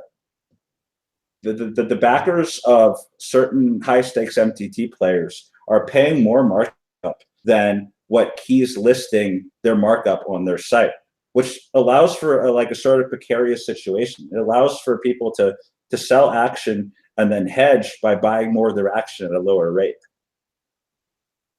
So do you think that's happening out there? I mean, it might be happening. It might not be happening. I'm not too involved anymore. But like the fact that like usually if you're gambling on something versus if you're buying action, the gambling rate, because you're not buying direct, because you don't have like a relationship, you don't have to handle the funds, should be a lot higher than what like these backers are buying people's action for. So I like when I heard about this, I was like, wow, that must mean that like the at least some of the rates that are offered in the PokerShares sites are extremely beatable. Yeah, I was actually thinking about this the other day, was that it'd be fun to watch Poker After Dark if I could bet on someone to win. And then I was like, wait, a site like that actually does exist. Yeah. So have you seen this site Global Poker at all? This site that caters to American players? No, not at all. No. Yeah, it's like one of these newer sites where I don't exactly know how it operates, but you can deposit and cash out with PayPal. And yeah, they advertise on Facebook. They got a very good marketing team on Facebook and on Twitter and Instagram. Is it legal? Like it's apparently it is legal. Apparently it is legal. How they work around with the sweepstakes, it looks pretty legal. I've had some people look into it too, that are sweepstakes lawyers and in that gaming world part of law, and they said that the team behind it looks pretty good. And I don't know, so just I don't know, man. Weird place the poker world's in right now, JMO. Weird place the poker world's in right now. Is Run It Once Poker going to happen, or what's the deal with that? Do you know anything about that? Apparently, it's still moving along, man. They've just... I don't believe that for a second. You don't think it'll happen at all, ever? No, I mean it's been like the market is dwindling. It's been 2 years, and they don't have literally anything, right? Like, what do they don't even. I won't say it. They know what? Nothing. But they don't have anything. Right? I could be wrong. I still have hope. I mean, listen, I don't even know where the hope goes. Does it come when the site comes? Is it a site where now people care about logging onto the site or watching the site, or people are going to want to rail the action on there. I mean, I don't exactly know what it'll bring to the poker world. And as you mentioned, with all the shady stuff out there happening and the inability for a lot of sites out there to combat against it, I don't exactly know. Yeah, I mean, I feel like it's like a fundamental sort of change on how exactly the cash game system works on a lot of these sites. And I don't see that happening from anyone out there. And a lot of people aren't even knowledgeable enough to even have an idea how to fucking do that. That I just don't see anything being done to sort of change the way things are currently are with combating out of line activity. Yeah, me neither. So why not cheat, JMO? Why not go on some of these sites and the sites that have no security, like the Winning Poker Network, have no security. They're not going to catch you. These are fucking idiots. They're not going to catch you. I've made this clear. These guys are not going to catch you. So what's the stop? Who's to say that going on these sites and using more than one account at the same time is a bad thing? If these guys, if they seemingly don't care, if they can't catch you, you know other people are doing it. It's not. So like I've always said this, that rules that aren't enforceable aren't actually rules. So a site can set up whatever rule set they want, but until they enforce that rule set, there isn't any like legal or anything stopping any of this negative stuff from happening. Right. Like at best, you can argue that individuals have a moral obligation not to multi-account, not to cheat, but like people are shitty. If people don't care about the morals and ethics of poker, they're going to do everything they can to make money. And it's really on the sites to be able to enforce their rules, or else there's no point of having a specific rule set. So yeah, for example, if a Winning Poker Network isn't doing anything about collusion, about cheating, then they essentially have no rule about not being able to cheat, right? They can include whatever they want in their TOS, but until they enforce their TOS when it's violated, the TOS doesn't mean anything. Right. And then it kind of comes down from the player's perspective. If you know you're playing against other people who are doing this, like why it almost seems like you're dumb for not doing this, and you're the one you're kind of cheating yourself in some ways rather than cheating something else. Because if you're going to play in these games, and if you choose to play, I guess you obviously have the option not to, but if you're going to, then I don't know, why wouldn't you do it? Why wouldn't you blow through it? These guys aren't going to stop you. They're fucking clueless. Yeah. I mean, they might not be clueless, they just might be like indifferent. They just can't be bothered. It's something for sure. It's definitely something. So yeah, it's something, man. So what do you think about where Doug's at with stuff? Obviously, Doug Polk, I don't know what's happening with him. Like, I don't know if he started doing some sort of drug or something like that, where he's like a different person on Twitter. But what do you think about what's happening with Doug and him doing a lot of cryptocurrency stuff and getting into that world? It seems like he's doing pretty well. Like, I don't know if this is true, but I think he mentioned to me that his cryptocurrency videos, despite him only doing like a small number, have actually had more views, or he has more followers on his channel than his poker videos. Which I think it's something similar to that, yeah.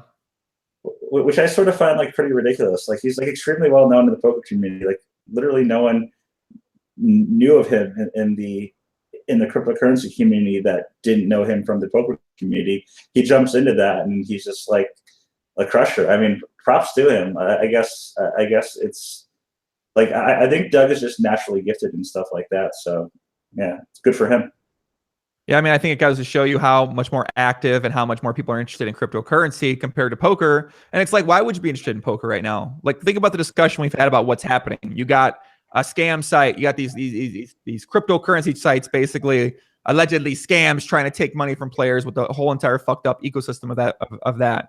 You have Winning Poker Network with no fucking security, and basically you're able to do anything you want on the site. You have a global poker where we can't even know if it's legal or not. We don't know how it's legal. It doesn't make much sense. We got PokerStars trying to fuck every player over, basically, it seems like, and trying to change what exactly poker is and what that means long term. You got the live private games where people aren't allowed to play in there unless they know someone and the guy's a fucking terrible player. And then when you do that you're going to get a call and you're going to get accused of putting in a shark. I mean, why are people? Yeah, like I can understand why people look at that and say like, yeah, I mean, I don't want to pay attention to that. Like, it's pretty fucked up. So you look at cryptocurrency, you got people trying new things and innovation and creativity and it might change the world for a positive. So yeah, I can understand why people are more interested in that than interested in in what's happening in poker than when Doug puts out poker stuff. I knew I said I wouldn't talk that much about cryptocurrency in this podcast, but I'll mention one thing. One of the reasons why I'm extremely optimistic about the future of cryptocurrency is just the people I meet within the cryptocurrency space. Right. Like you meet some legitimate geniuses that are dedicating their lives to cryptocurrency, and you rarely meet someone like that in the poker space. Bang bang. Well, like the only person I could think of that I think is incredibly intelligent to a point where, you know, like I'd say that they would be successful, you know, like in a number of different fields that require like a high level intellect that I've been close with is Bertucci. Like he has like a sick background. He's like extremely smart. He learns stuff very well. I've been talking with him recently about cryptocurrency. He's only been in the cryptocurrency space for like a few months, and he asks, like, you know, on Twitter how I used to spend some time and just respond to people asking cryptocurrency questions, where I would just say, you know, like, I have 15 minutes. If you want my opinion on certain cryptocurrency issues, you can tweet at me and I'll respond to them. And like I literally like responded to like all the good questions to the best of my ability.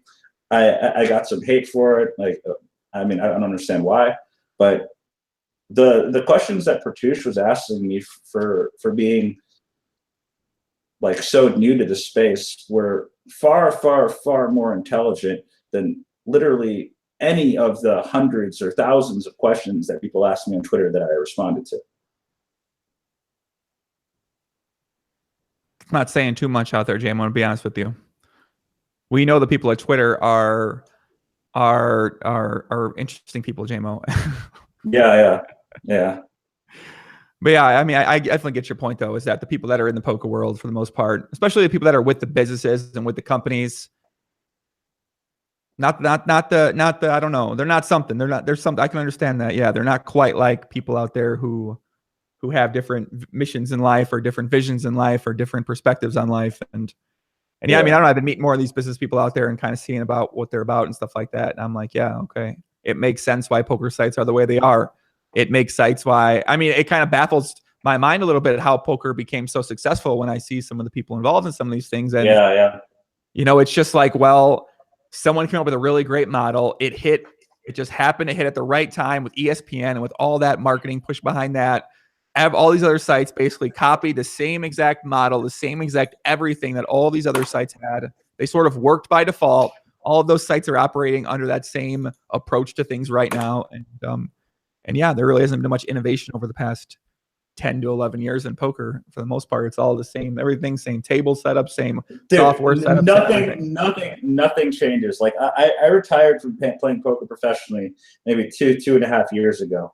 And I recently got back in the space with this high stakes site, and I'm playing more. I'm trying to promote it. I'm trying to get better at poker so I don't lose too much money playing these like 100, 200 games when they run. And like, just talking to you, nothing has changed. Like, we're still talking about the same issues that like my 2016 podcast we're talking about, right? They're literally the exact same issues. Literally the exact same issues, word for word.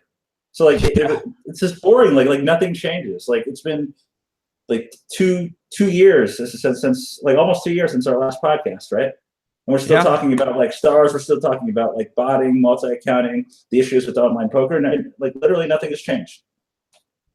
Yeah, I mean, I don't really know what to do. You know, I think from my perspective, I take a look at it, I say, well, what can I do? I'm just not really sure, man. I don't know. I can't. Yeah, I mean, I think you're fighting the good fight. You're doing your best. You're one of the people. I mean, I don't follow like almost any poker players on Twitter anymore, but you're one of the people I see, you know, calling people out. Like if there's some scandal, if there's some cheating, if there's something wrong that's happening, you're one of the people that it's always in there to let the community know what's going on. It seems like I'm the only one. I mean, like I'm not the most. I mean, honestly. Yeah, like I'm an out-of-line guy. I'm not trying to be the community fucking person about these things, but no one else is saying anything. It seems like about any of this stuff. Yeah, I think someone has to. The same thing with like these cryptocurrency sites. Like I don't think anyone's talking about like the legitimacy of them, the exact business model, the ICO, what an ICO is, what it means to ICO. And so like, I actually just wanted to come on this podcast to explain that portion, and like the rest we can talk about whatever. But I actually feel like I'm doing a service to the community, explaining how big of a scam like all these sites that pop up and will pop up are. No, I think so. I don't think anyone's really speaking out about this site, or whether they're not knowledgeable enough about it, or whether they just, I mean, there's a number of different reasons. I think ultimately a lot of people in poker right now, they care about themselves, which I can definitely understand too, because they're trying to make money. They're trying to make this last. They're trying to figure out, well, where do I got to play? And if they're playing at the casino, maybe they're not paying much attention to what's happening online. So they don't see a reason to be interested in what's happening in these spaces. And I completely understand that. So I get why a lot of people wouldn't speak up about these things, just because, yeah, it's just, doesn't affect them at all in their eyes. Yeah, I guess that's true. So, I mean, I assume like most poker players are smart enough not to invest in these token sales for these poker products. Yeah. But I mean, they're still raising quite a bit of money because, the overall market is sort of irrational, and these sites are capitalizing on an irrational cryptocurrency / ICO market where you can literally like fiddle your thumbs and come up with an idea and it's going to be worth $10 million on paper, according to the market. So why wouldn't you come up with an idea like that then? Or why wouldn't someone like a Doug come up with an idea for some type of coin like that? For a type of coin related to poker, or in general? Related to anything. I don't know. Related to to capitalize on the current craze for cryptocurrency. I mean, I have been, I wouldn't say capitalize on the craze, but I'm working on quite a few projects that are within the cryptocurrency space that, in my opinion, are legitimate businesses or have legitimate backings. But I don't think this is the podcast to talk about those. Honestly, I think I'm going to do one with Doug like within the next month or so, where it'll just be purely, we'll just purely talk about cryptocurrency related issues and cryptocurrency related projects. It's no offense to you. I'm just better friends with Doug, and I'd rather talk to him about that. And he has his own cryptocurrency podcast, which makes a lot more sense. Does he? Yeah. He has a cryptocurrency podcast. I didn't know that. You didn't know that? No, I'm kidding. For fuck's sakes, come on. My God, I'm not looking to get into the nuts and goddamn bolts of cryptocurrency out there, man. I know Doug kind of retired though, man. He retired from cryptocurrency videos ever since the great cryptocurrency downfall of February 2018. He took a break on making cryptocurrency videos. Oh, really? Yeah. Videos. Now he's a nice Doug Polk on Twitter. He's leaving very nice comments. He's been in the chat the entire time on here. I don't know. I think he's had some sort of like mind control experiment done on him where he's changed his type of personality he is altogether. I think maybe he's decided that he needs to get in line for his 2030 presidential run. So it's almost 2020 already. So he needs to prepare for that. Do you think Doug could win a major government position if he decided to run for it? I'm going to go out on a limb and say I think Doug will hold a major government position.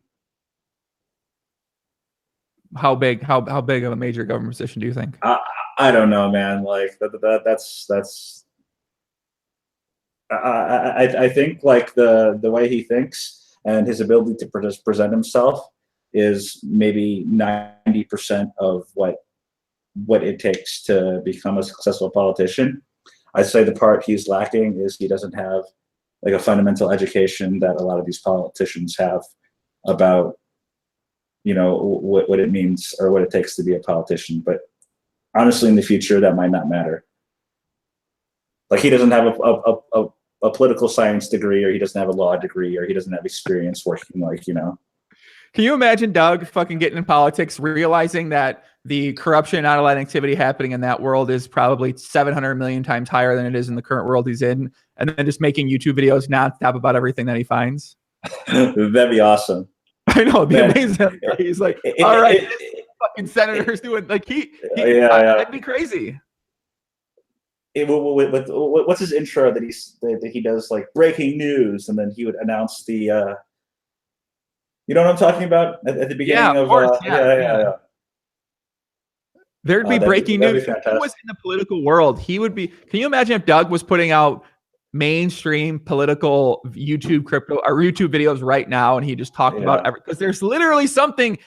He would get 2 million views plus per video. If he put out like yesterday, like what, Trump fired the fucking Secretary of State or some crazy thing. That's a fucking crazy thing. If he put out a video on this and broke it down in some sort of an entertaining way, they would get millions of views, and then he'd put himself in great position to then run for the presidency or run for whatever he wants to run for, and then work his way up from there. Maybe that's an idea, Doug. I see Doug and Serious out there. You guys need something, man. I don't know. That sounds like a fun idea. Honestly, if Trump could win the presidency with his shenanigans, like I don't see why Doug couldn't. Yeah, if Trump can win it, Doug, who knows, man? But then you look into it, there's all sorts of other activities happening behind the scenes, and it's its whole little underworld on there, man. It's its whole little thing out there. So, what was the biggest takeaway from this music festival thing you were with in Thailand? What was the big takeaways from that? The biggest takeaway I had personally in this space or in general is that just because you enjoy something, or just because you think something is cool, or you think something works, doesn't really mean anything unless the general population also believes that and is willing to spend their money on your product. So do you have some examples of what those things might be? Okay, so for the festival itself, we ran 3 stages. We had a main EDM stage, a trap stage, and a techno stage. And me and most of my friends, and me to a lesser degree, like I listen to a wider variety of music, but my friends really like techno above all other forms of music. And to me, when I was at the techno stage, I thought it was awesome. It was really well done. It sounded great. The music was great. But then when I talk to people like the people that we're targeting to go to the event, so like locals, or the people that attend a lot of events, and I talk to them about like what they want to see, it's never we want to listen to techno music. It's we want to listen to like fucking Hardwell or Marshmello or these poppy EDM songs that they listen to on a daily basis. So I think that was the biggest takeaway, is like you go there, you see something, it's fucking awesome, but not everyone shares your opinion. And on the business side of things, you need other people to share your opinion, or else it's not going to be that successful of a business. So the techno stage wasn't that. I feel like if it's marketed as a techno specific festival, then you'll probably get people who are into techno. Whereas if Cascade's on the billing, or if some of these other more mainstream people are the headliners that get people in that door, well, then of course they're probably going to be attracted to that mainstream type of music. Whereas, it wasn't branded to be a techno music festival at all. Right, I know exactly. We had a few like major techno artists, but I mean, all our headliners, at least the high cost headliners, were all like big EDM DJs. I think we had like Cascade, Dash Berlin, Paul Van Dyke, Auto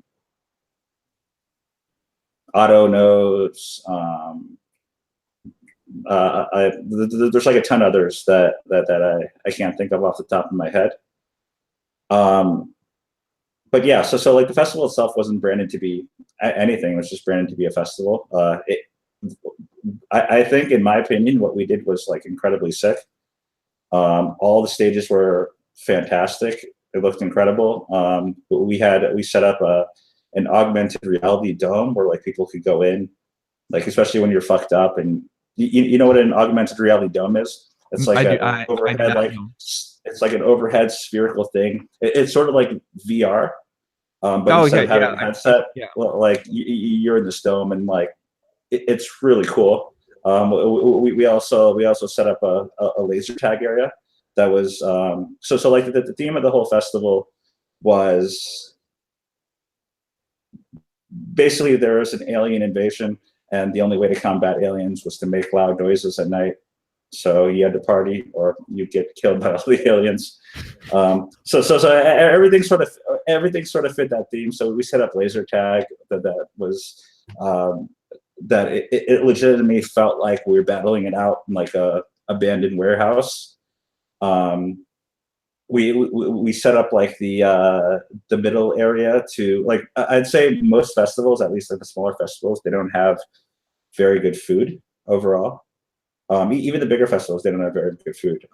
So like we set up like a in the middle of like all three stages, we set up like a fairly large marketplace area where we had like a large variety of food and drink, which I thought was awesome. And I don't know, man, like I think we're gonna run it next year. You should definitely come. I invited you. I literally invited all my friends. I invited your boy Jonah, who seemed interested, but he didn't show up. I think J-Mo, quite a few. it was in Thailand, J-Mo. I've never even been to Asia before. It's in Thailand. If it was in USA, I would have 100% been there. It's in Thailand. Dude, we have planes. This is 2018. We can fly places. Oh. Yeah, you're right. I guess that is true. There are planes these days. That's a good point. Yeah, there are planes these days. Didn't know that. Jimbo B says massages and blowjobs in the VIP tent. Was that going on there? No, unfortunately. Did you make any money from this thing, or was this something that was that was not a profitable venture? I don't think the numbers are out yet. I think it's unlikely that we make money this year. But I think we're gonna attempt to build the brand, run it next year, see how it goes, go from there. Cool. How much do you have to pay someone like a Cascade? How much, like, to get to come out there and do the show? Was it a lot of money? I don't know if I'm supposed to disclose like the salaries of everyone. I'll say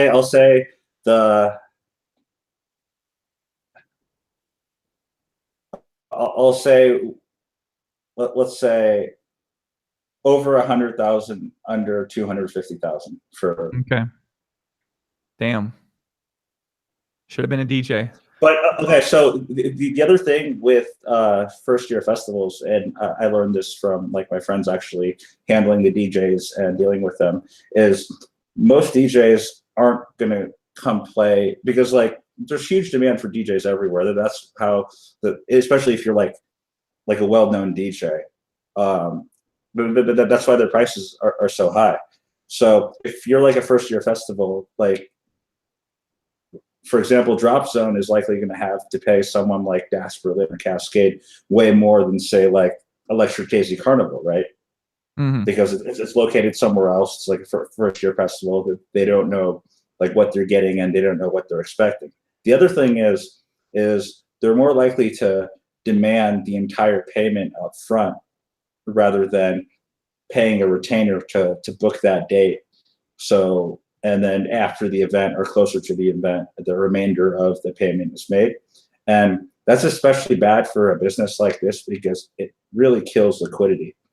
Like if a company like this has to pay for DJs 6 months in advance and has to pay the above market rate, it's difficult to run a successful venture because it's just not competitive with other festivals in the space. However, if you treat the DJs well, if they had a good experience, if the venue was good, if you can build on that, then it's likely in the future you'd be getting like the same rates as the other major festivals. And the other thing is you wouldn't have to tie up all your liquidity giving money to the major DJs up front for a festival that's like 6 months or 1 year down the line. Yeah, it makes a lot of sense. Do you feel like you put on a good, I guess you gave the DJs a good experience in terms of how you treated them and them coming out there and the accommodations that they had and the overall experience they had with so like I'll be clear about something. Like I had very little, if any, interaction with like this entire process. At best, I was like I gave rough advice, and I was there for the process, and I was a financial investor, but I didn't handle like basically anything. I didn't handle the day-to-day work. I didn't handle any of these interactions. This is just for me talking with the people that I'm working with and getting their feedback. Oh, sorry, what was the question? What did you just ask? The question was, do you think the DJs were given that great experience that they'd want to come back, and the accommodations they had and their overall time going out there and everything sort of involved in that? That's that way. I think so. From what I understand, the venue was awesome. Like we treated everyone very well. What kind of sucked was day 2. So both days we were supposed to stay open until 2 a.m. And on day 2, I guess something happened, and they shut us down like an hour early, or a little bit more than an hour early. So it kind of sucked, because on all these festivals, the last hour slot, like you've been to festivals, right? Like the last hour spot is usually the headliner. So so I think for day 2, Cascade was the headliner, and he was only able to play like half of his set because of this. What? Which really sucked. Yeah. Which really sucked. But I think besides that, that was like the only like really negative thing that happened. Wow. So that was it. Cascade only got half. He only did half a set, and that was it. Yeah, and I mean, fuck. When I'm in Bangkok, I go out a lot, so like I meet people like within the scene that like to party, that attend these events, and the only negative feedback I've gotten from them is essentially it's just like not really their type of music per se. Like they're into the more like popular mainstream EDM. I don't know how to describe it. Like examples like Marshmello or Hardwell, or I can't even think of like any other artists, but like artists similar to that are like more well known, that I guess they play on the radio a little bit more, or that they listen to on a day-to-day basis. So that was the only like really negative feedback that we got, that honestly we can't really do that much about. Well, I guess Big J, Jonah should have been out there, because he's been trying to do more stuff and trying to work in that music world. And I saw him in the chat here a little bit ago. Sounds like Jonah missed an opportunity to go out there, man, and kind of maybe help out the Drop Zone Music Festival and put together some great video content that Jonah's been known to do. You could have been. Dude, I think we paid quite a bit for our video content. I mean, we had some like pretty sick photographers take photos. I posted them on my Twitter. They look like incredible. Oh yeah, they were good. And I think the after movie should be out like soon, or like within a few weeks. And I'm pretty sure that we paid a reasonable amount to get that done. So if Big Jonah wants to come out next year and he meets our quality standards, then we can make it happen. Big J, that could be a good job for you, Big J. And honestly, I think another thing that we can do is, market it better in terms of getting people outside the immediate area to come. I think what we did was like, even for me, like I could have made it a point to tell everyone I knew, or to reach out to other people to come, to set up like, affiliate system within my network at least. And I've just been like super busy just working on other stuff that like it hasn't really been on my radar, or I just don't have the time to do it. But I think a lot of improvements in that area can be made. Oh, that's what's next. That is what next year is for, my friend. Yeah, Ben, you gonna come next year?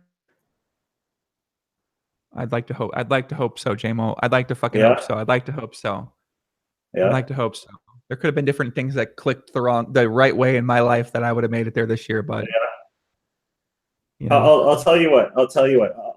If you come, I'll book you a free first class ticket, and I will give you a free ticket to the event, and it'll be like a nice ticket. Okay. It'll be like the highest VIP level, so you can essentially just hang out like in the exclusive areas And all you have to do is just talk about it, perhaps post like a video, perhaps bring young Jonah to record a video. Big J. And then posting. That's all you have to do. Sounds simple enough to me. And flights and tickets are on me.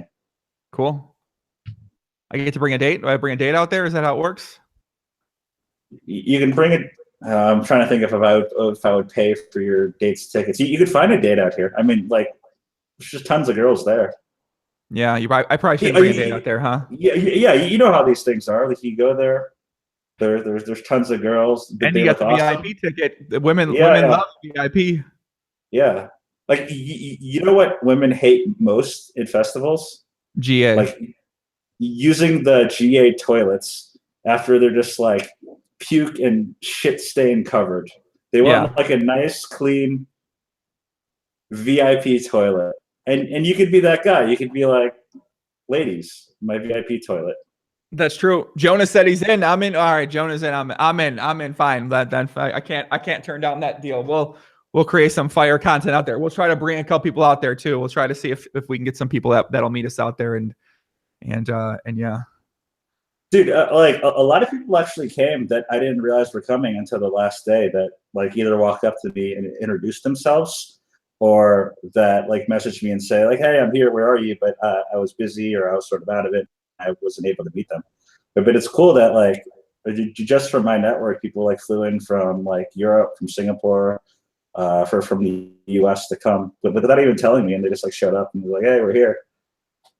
Yeah, that's pretty wild. I can't. It's. Did you didn't spend time with those guys at all, or anything like that, or what were you doing during the festival? Were you? I did a little bit. Like I saw Brian Huang there. You know Brian Huang? He was there. He was like he was there. A bunch of like the Spanish high stakes no limit players that I've played quite a bit with in the past were there. I think Edrico was there, but he only went one day and he didn't even tell me, or he told me. He was like, I'll be there, and then he just like didn't respond. And then like the next day I didn't see him.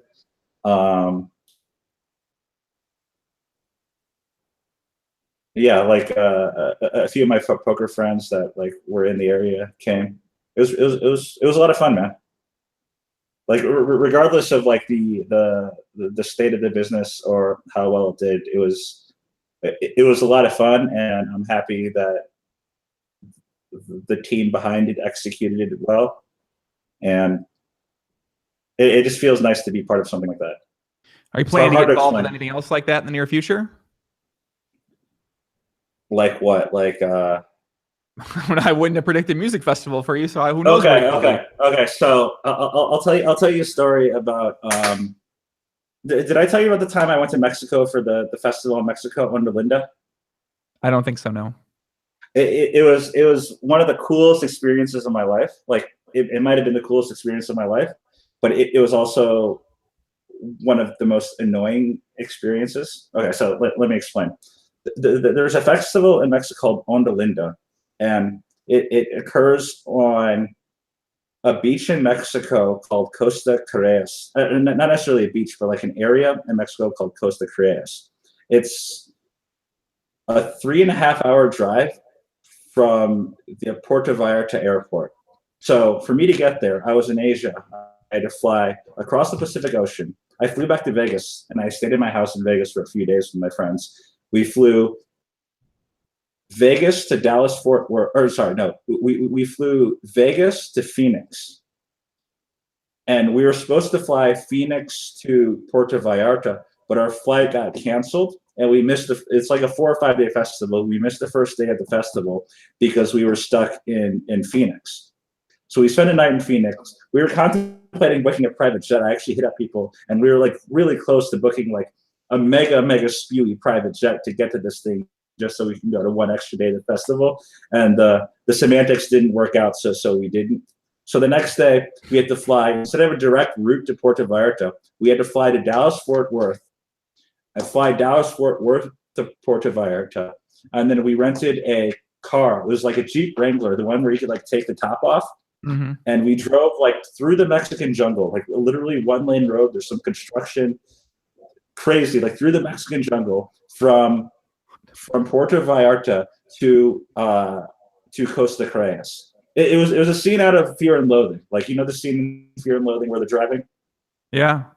It's exactly that, but in Mexico. And so a little bit about the Onda Linda Festival. It's sort of like I would describe it as like a rich person's Burning Man, although I think Burning Man's already like getting sort of commercialized already for rich people. But tickets to the festival were like, I want to say $1,500 for a 4-day festival, which is kind of ridiculous.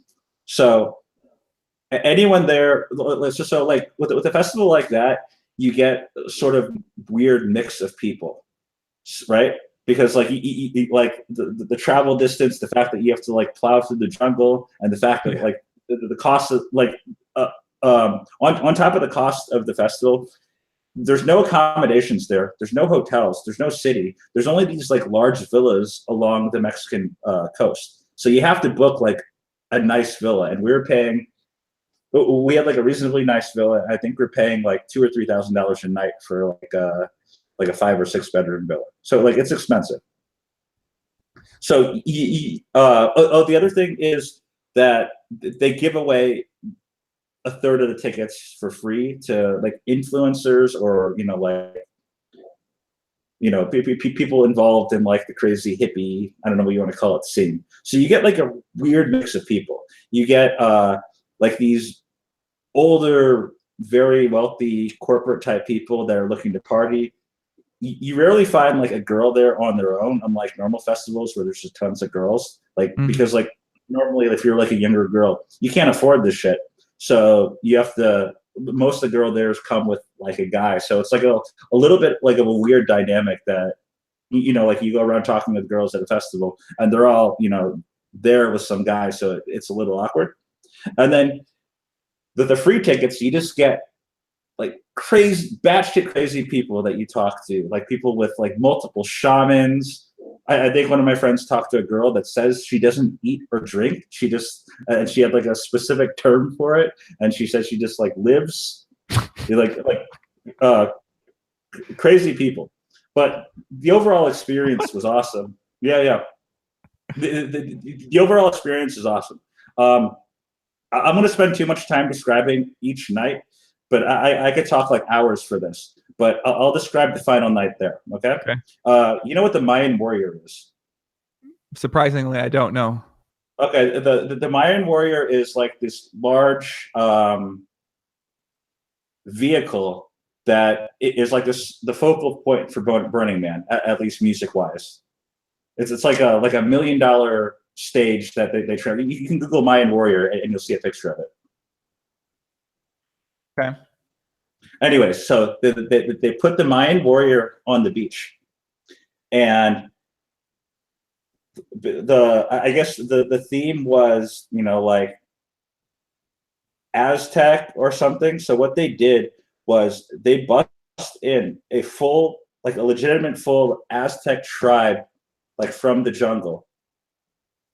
So we were just there partying next to the Mayan warrior, right on the beach, like really good techno / tribal, I'd say, type music.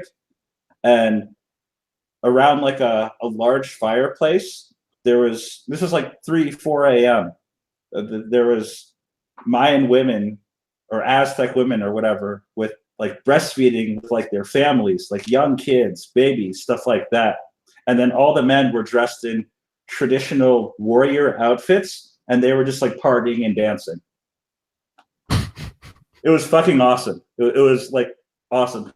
And then at the very back where there's like food and drink, they had a coconut stand, and there was an old Mayan woman that was like cracking open coconuts with like a machete when you like walked up to her and handing them, and you can like rehydrate and then go back to the party. And the cool thing is, like at this party, JMO, this sounds like a party where a lot of people are a little bit break in terms of service. It seems like. What do you mean? A lot of people are on drugs, JMO. A lot of people are on drugs at this party. Oh yeah, I mean, obviously everyone is on some performance enhancing supplements. Yeah. But it was like pretty much one of the coolest experiences. Like even the hassle of traveling like almost 40 hours to get there. it was like one of the coolest experiences of my life. I'm trying to actually you and a bunch of other Asian people in a Jeep Wrangler driving through the Mexican jungle. What happens if you get stopped? Are there the cartels there? Are there the gangs there? We drove past like a cartel mansion.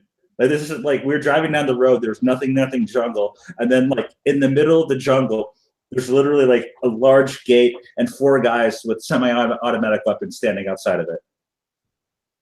Wow. Yeah, I don't know, man. It was pretty sweet, and we have like the top of the Jeep Wrangler off. We're just like blasting music. I wave at them, they wave back. We go on our way.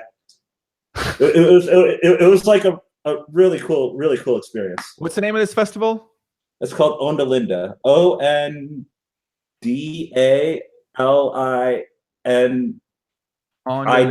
Music festival. We're gonna look this up, man. It sounds like you're living that music festival life then.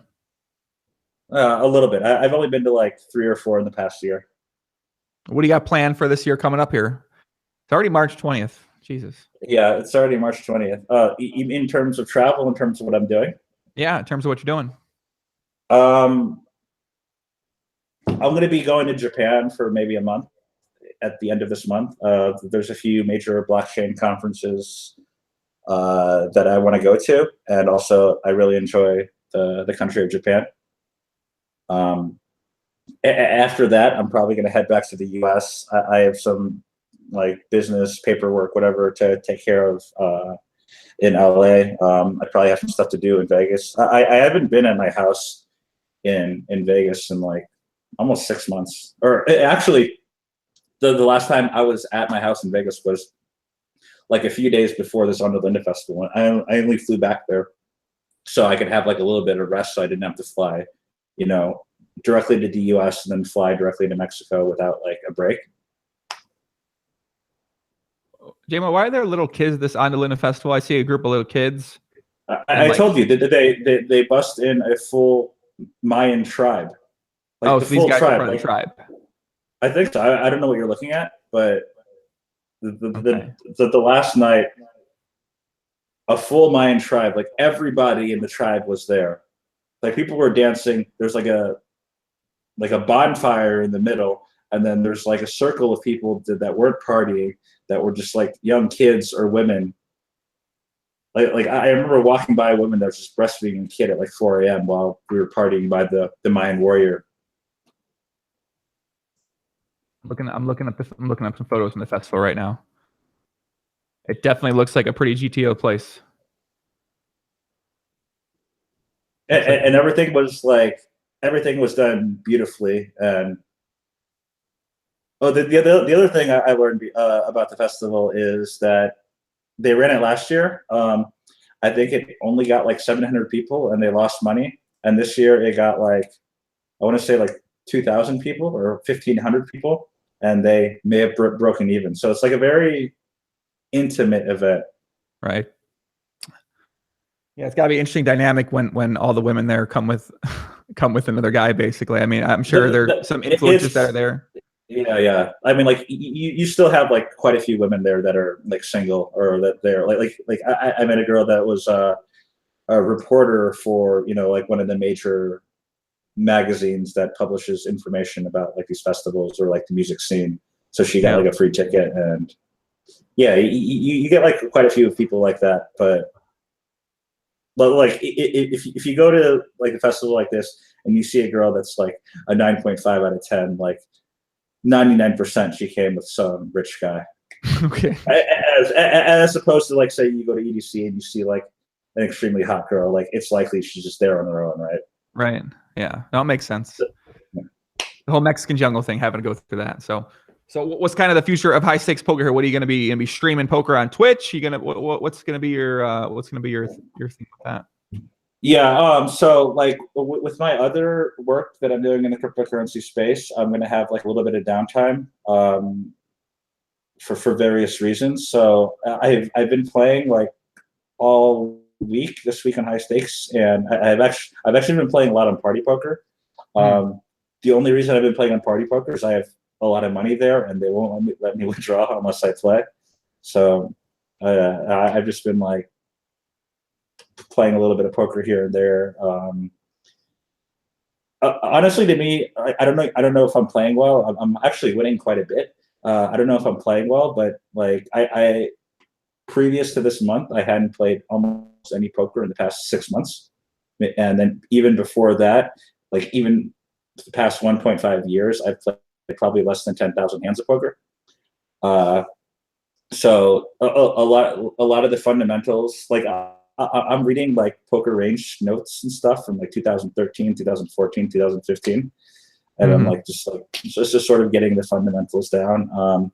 I think if whenever they institute the high stakes games on high stakes, if they run 20 or 50, 100 and 100, 200, I'm going to start playing those, and I'll possibly stream those on Twitch or something.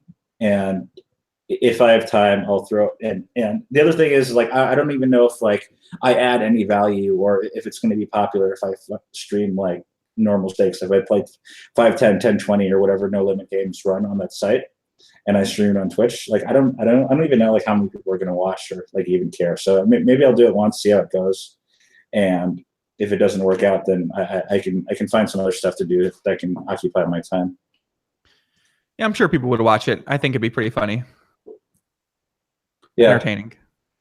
Yeah. Watching you take battle against the people of the world out there. I think that'd be fun. Yeah. So the other thing I plan on doing is I went to Maldives, I want to say November of last year, and it was like one of the coolest experiences of my life. I just went snorkeling for 2 days and just like explored the reefs and the wildlife, and it was just like mind blowing to me that like that place exists. So I really want to go back there and spend some time there. And I also eventually want to go to Europe, especially Eastern Europe. I haven't been to anywhere in Europe besides London and parts of Spain. I've been to Barcelona for the poker tournaments there, and I've been to like other parts of Spain because I've had Spanish friends, but I haven't been to any other countries, and I especially haven't been to Eastern Europe. And all my friends tell me that Eastern Europe is awesome and I should go. So I eventually want to get out there and see what it's up or what's going on there, especially before I get too old and like the novelty wears off of going to new places and enjoying the local flavors and whatnot. Well, sounds like you have a fun-filled year coming up here with crypto, with poker, with traveling, with kind of yeah, man. Sounds like you're kind of doing pretty well, man. Happy to hear. Yeah, life is good. I have no complaints. So people want to get your cryptocurrency advice, they can watch you on. If Doug ever has you on, if Doug's up, is Doug big time or what's happening? What, you big time in Doug? What's going on with this pod? Why aren't you guys on the podcast sooner? Yeah, I think it's actually more me big timing Doug. He's asked me like 3 or 4 times, but before I've been busy and I didn't really have much to talk about, and even the stuff I wanted to talk about, like I didn't really care to express my opinions on like a whole bunch of things. So I think we'll make it happen like within like the next month or so, hopefully. Well, guys, you gonna give any shouts before we wrap up? Oh no, I was actually going to ask you, whatever happened to your swim prop bet? I was thinking the last time I saw you was I was giving you swim lessons, and you're especially terrible at swimming. I was very surprised. Yeah, I was. I that's what happens when I literally never swam. That was the first time I ever tried swimming, JMO. Of course, But the hurricane wiped out the conditions of the island, so we did not do the swimming prep bet. So you broke even on it? I broke even on it, yes. You ran pretty good. I remember after our lesson, because I knew that PokerStars was they had a betting line on you, and like the line was in your favor. Like, you know that? No, I didn't know that. No. Like I think you were like minus 150 to do the bet, and so I went to your place in Vegas. We swam together, and immediately after I messaged Mike, and I'm like, you gotta take that bet off the site, man. Like Joey's drawing completely dead to win this bet. I think I would have won it if it had to happen. I think I would have won it. I don't think so. For sure. I think I would have won it. I was swimming for 5 hours a day sometimes. I was just swimming. Yeah, but I saw those videos. You were not swimming well. And there's a huge difference between swimming in a pool and swimming in open water. Huge difference. Like you actually have never swam in open water before, right? Like I'm like a relatively good swimmer. Like I swam 4 years in high school. I played 4 years of water polo in high school. And even in open water, I struggle with stroke winning. Well, glad it didn't happen then, JMO, huh? Yeah, you're pretty screwed. That was a pretty bad bet. Oh, so speaking of bad bets, I'll message this before, or I'll mention this before we wrap up. I think the best bet I made last year, which I'm going to collect on in about a week, is I bet my buddy Daniel Cates, aka the Jungle Man, that he wanted to bet me that he would be fluent in Chinese by the end of this month. So it would take 1 year for him to be fluent in Chinese. And so the way we determined the bet is he would have to take a test that Chinese graduate students take. Like when they graduate, so you'd have to graduate like a 4-year university, then study Chinese in graduate school, graduate that. And at the end of that, you take a fluency test, and I think it rates you 1, 2, 3, 4, 5, and he would have to get a 4 or higher, where a 4 is essentially being completely fluent. And what do you think is going to happen with that? Well, like a week ago, he messaged me and he's like, "Can I buy out?" And I was like, "No." Yeah, he was drawing as dead as you were in the swimming bet. Well, the last time I spoke, I talked to Jungle Man and I saw him in Vegas and we were talking Mandarin to each other. I don't think he's going to win that bet. That's correct. I don't see that happening. You were supposed to speak Mandarin too as well, right? Or you had a bet for Mandarin as well. I have a bet too. Yeah. 你会说中文. What do you say? I said 你会说中文. I've given up the desire to live in the past few months, JMO. So I've not been working much on that bet. So yeah, I'm probably gonna lose that bet at the end of the year. I'm happy with it. My Chinese is actually pretty terrible as well. Well then, ni hao motherfucker. That's what I know very well. That's fine. But yeah, man, I'm not. I don't know. We'll see. I don't know. Who knows that? I wouldn't be surprised if I'm living in China come July. Let's put it like that. Did you lose the bet or did you buy out or what? Fuck no, I'm gonna win the bet, JMO. Oh, it's still ongoing? Still on it. Ends in October or November.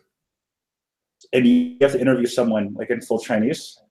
A 30-minute podcast, yeah, in Mandarin. A 30-minute podcast in Mandarin. Yeah. Yeah, you're pretty screwed on that. I mean, you're not as screwed as Jungle passing like level 4 fluency of graduate students, but you're still pretty screwed. Yeah. Can't win them all. No, can't win them all. So I don't know. Kind of see what happens.